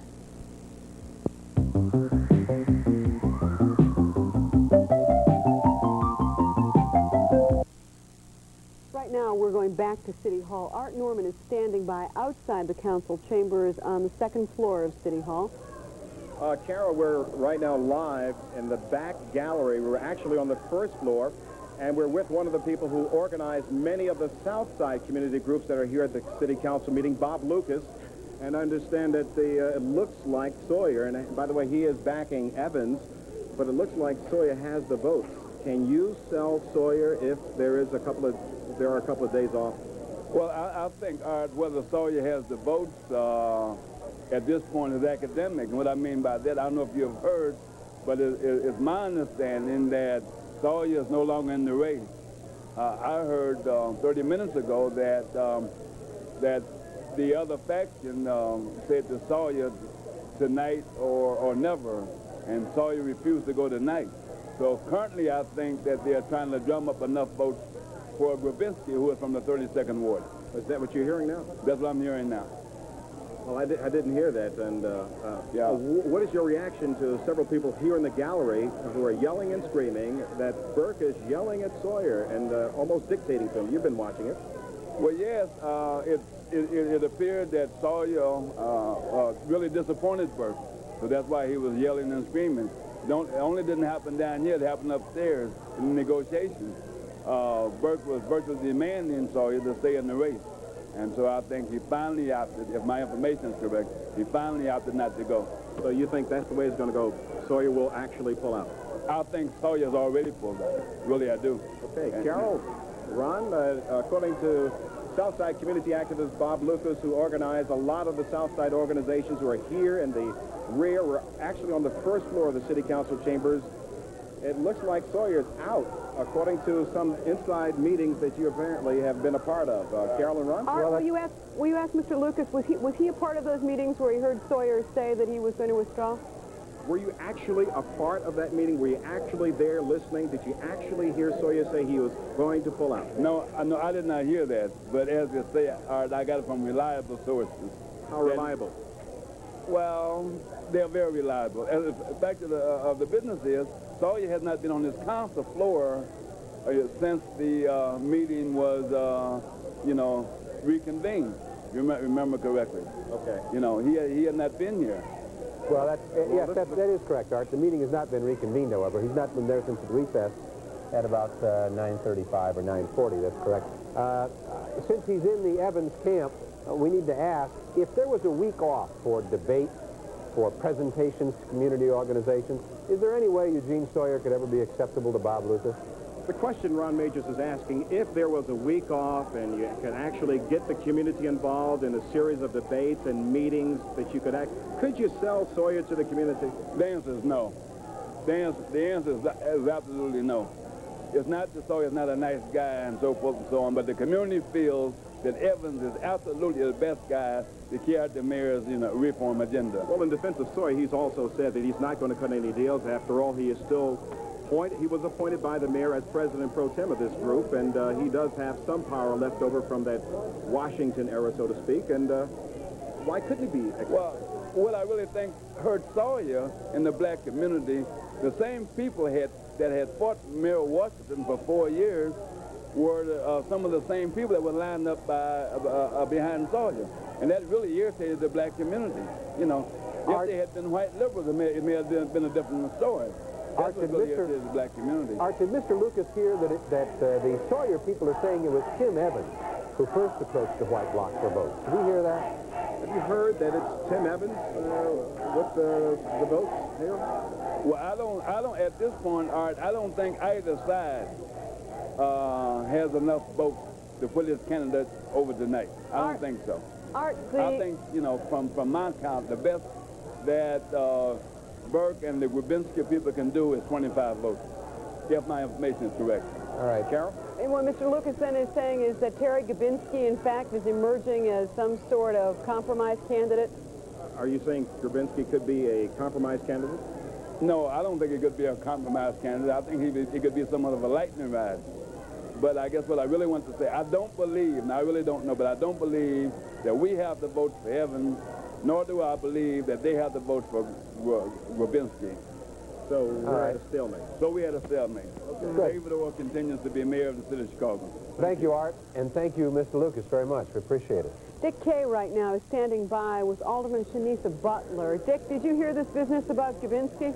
I heard the business. Alderman Grabinski is behind us on the floor. Alderman Sheneather Butler is one of those who has been in the Sawyer camp for quite some time. Are you hearing whether or not Terrence Grabinski is emerging as a potential candidate for mayor, or is Gene Sawyer still in? Gene Sawyer is still in the race for mayor. And at this present time, we do have the vote, but at the moment, we're just trying to see how we can smooth over and soothe some of the wounds that has been opened through this. Well, Bob Lucas, I believe, from the Kenwood Oakland Community Organization, said he heard that Sawyer's out. He's withdrawn already. That is not true. We just spoke with Sawyer a few minutes ago. He is still in the running for mayor. And what do you expect to happen tonight? I'm hearing Bill Henry said that you're going to adjourn, he told. Yes, we're supposed to adjourn until Friday, but anything can happen here. This is Chicago, and this is politics. Well, now let me ask you a question about that. Alderman Burke indicated that if Sawyer comes down here, they may take a vote yet tonight. I mean, do you think that they would vote without Gene Sawyer being down here? Being present, no. We discussed that before because we were told that you can't actually select a mayor without him being present. But out of respect to Alderman Sawyer, we want to make sure that his wishes, if he wants to vote, go with the vote tonight, we'll go with the vote. If he wants to adjourn until Friday, we will adjourn to Friday. Well, what is he telling you? Why is he not going with the vote tonight? You were in that meeting. Well, what happened is there has been a lot of community pressures. A lot of the aldermen has been threatened. We have received numerous death threats. And what we want to make sure we do, like you hear the people in the background, we want to make sure that they understand exactly what's going on in the political process because they're really not aware of what's happening here.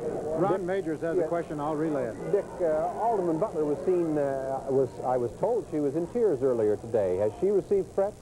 I understand that. Let me ask her, though. Ron Majors says he was told you were in tears, that you have you received any death threats? Yes, I have. I got a call early this morning saying they were going to blow up my house if I voted for Alderman Sawyer. I was told that I wouldn't live for my candidacy for ward commitment in March 1988. I was told that a group of Henry Horner residents was going to form together to blow up my office.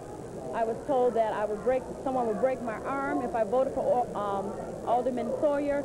And just recently, coming down the hallway, a group of residents was out chatting.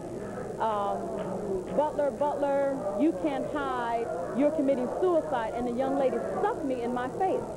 Tonight? Struck you tonight? Stuck me in my face with her fingernail. Now, let me ask you a question. I have heard that some of you are demanding police escorts or will have police escorts tonight. Yes, because we've just been receiving numerous death threats if we cast a vote for Sawyer. Dick, what is your assessment of her own ward? What is your assessment of your own ward? How do you think the people out there stand with regard to Sawyer versus Evans? Well, what we've been doing, we've been taking a poll, and they have been running neck to neck all day. As the calls come into the office, we ask them for their address and their phone number to verify whether or not they live actually in the 27th ward. Do they organize a public relations campaign to try to tell the people in the ward who Eugene Sawyer is and that he's not making deals? What do you plan on doing about that? There will be a series of meetings throughout the community to introduce Gene Sawyer to the residents, not only in the 27th ward, but throughout the Chicagoland area. A lot of people just don't know who Gene Sawyer is. Dick? Can you do that in 2 days' time? Yes, we can. Yes, Carol, go ahead. Dick, there are people that we've talked to all through the night, Paul Hogan outside and you inside, who said it doesn't matter what people have to say about Eugene Sawyer. They know enough to know that he's an unacceptable candidate. Yeah, we've been talking to people throughout the evening, Paul Hogan and others, and Carol Marin wants to know.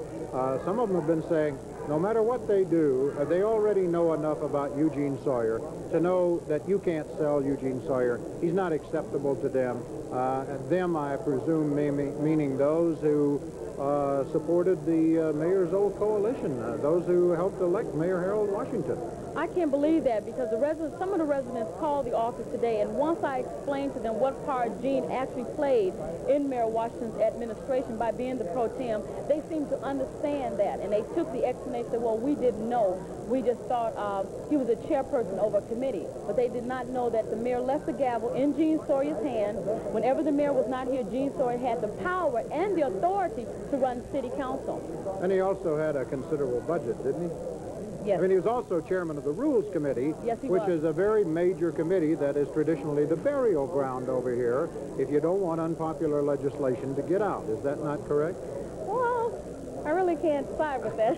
Well, okay, but let me ask you this. What do you think the chances would be of getting reelected, you and others, for ward committeeman or any other post, if in fact you support Gene Sawyer? You're going to have to stand for election. Well, as I said, we're going to send, once Gene is elected as mayor, Gene will be brought out to different wards and will be introduced to the constituents. He will give out his agenda, which is Mayor Washington's agenda, and he will instill in the people. Do you have assurances that Gene Sawyer's agenda is Mayor Washington's agenda? Did he tell you that? Yes, it is the identical same agenda that the mayor has. Nothing has changed. There has been no deals cut. We're hearing, though, that he made deals to reduce the property taxes, that he would trim back the $84 million increase that's been planned. Well, as you know, the alderman has amendments regarding the property taxes and different decreases in the budget. So it won't be like Gene. These are coming from all aldermen. All the aldermen have amendments. Well, Dick, if that's the case, if she agrees that Alderman Sawyer has the mayor's agenda in mind, what's wrong with Tim Evans in her view? Well, that's Ron Majors says, Alderman Butler, if you believe you're voting for Alderman Sawyer because he has the mayor's agenda in mind, what's wrong with Tim Evans then? He has the mayor's agenda, doesn't he? Well, there's nothing wrong with Tim Evans, is that I was one of Sawyer's first backers because I believed in Sawyer. I had a long talk with Sawyer, and I've just been one of his backers from day one. We've got a crowd going back behind us. Can we see it? They're waving dollar bills. Dick? How much Sawyer, how much is what they're apparently chanting. Some of them that was the chant outside as well, Dick. Right, and they're waving dollar bills. But there are also some Sawyer supporters here in the crowd, but predominantly down here and upstairs in the gallery up on the third floor, they're basically Evans supporters. And that's what I'm really surprised at that, because there are, as I indicated earlier, there's some awfully good political organizers involved in this. People who, frankly, I feel safe in saying, have great experience in packing the chamber at City Council.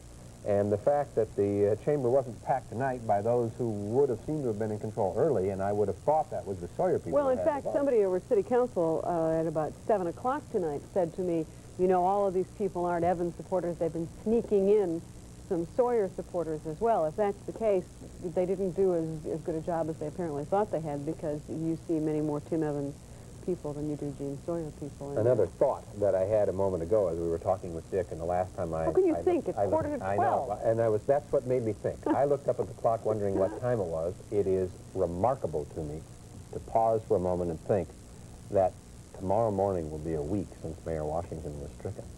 It has been a week that has flown by in Chicago and has brought us to this eve of the one-week remembrance without a mayor being elected, with the mayor's 26 apparently very divided, and with no one knowing what coalition will take place. Non-stop political turmoil from really the moment he was stricken, in terms of the machinations that we were hearing were going on behind the scenes. So, I mean, and in point of fact, and we said this before on the day of the funeral, this may be something that Harold Washington would understand better than anybody else in the city of Chicago right now. Yeah, I think so. Let's take a commercial break, and we'll get back to see whether we have an election or an adjournment at the council in just a moment. Stay with us.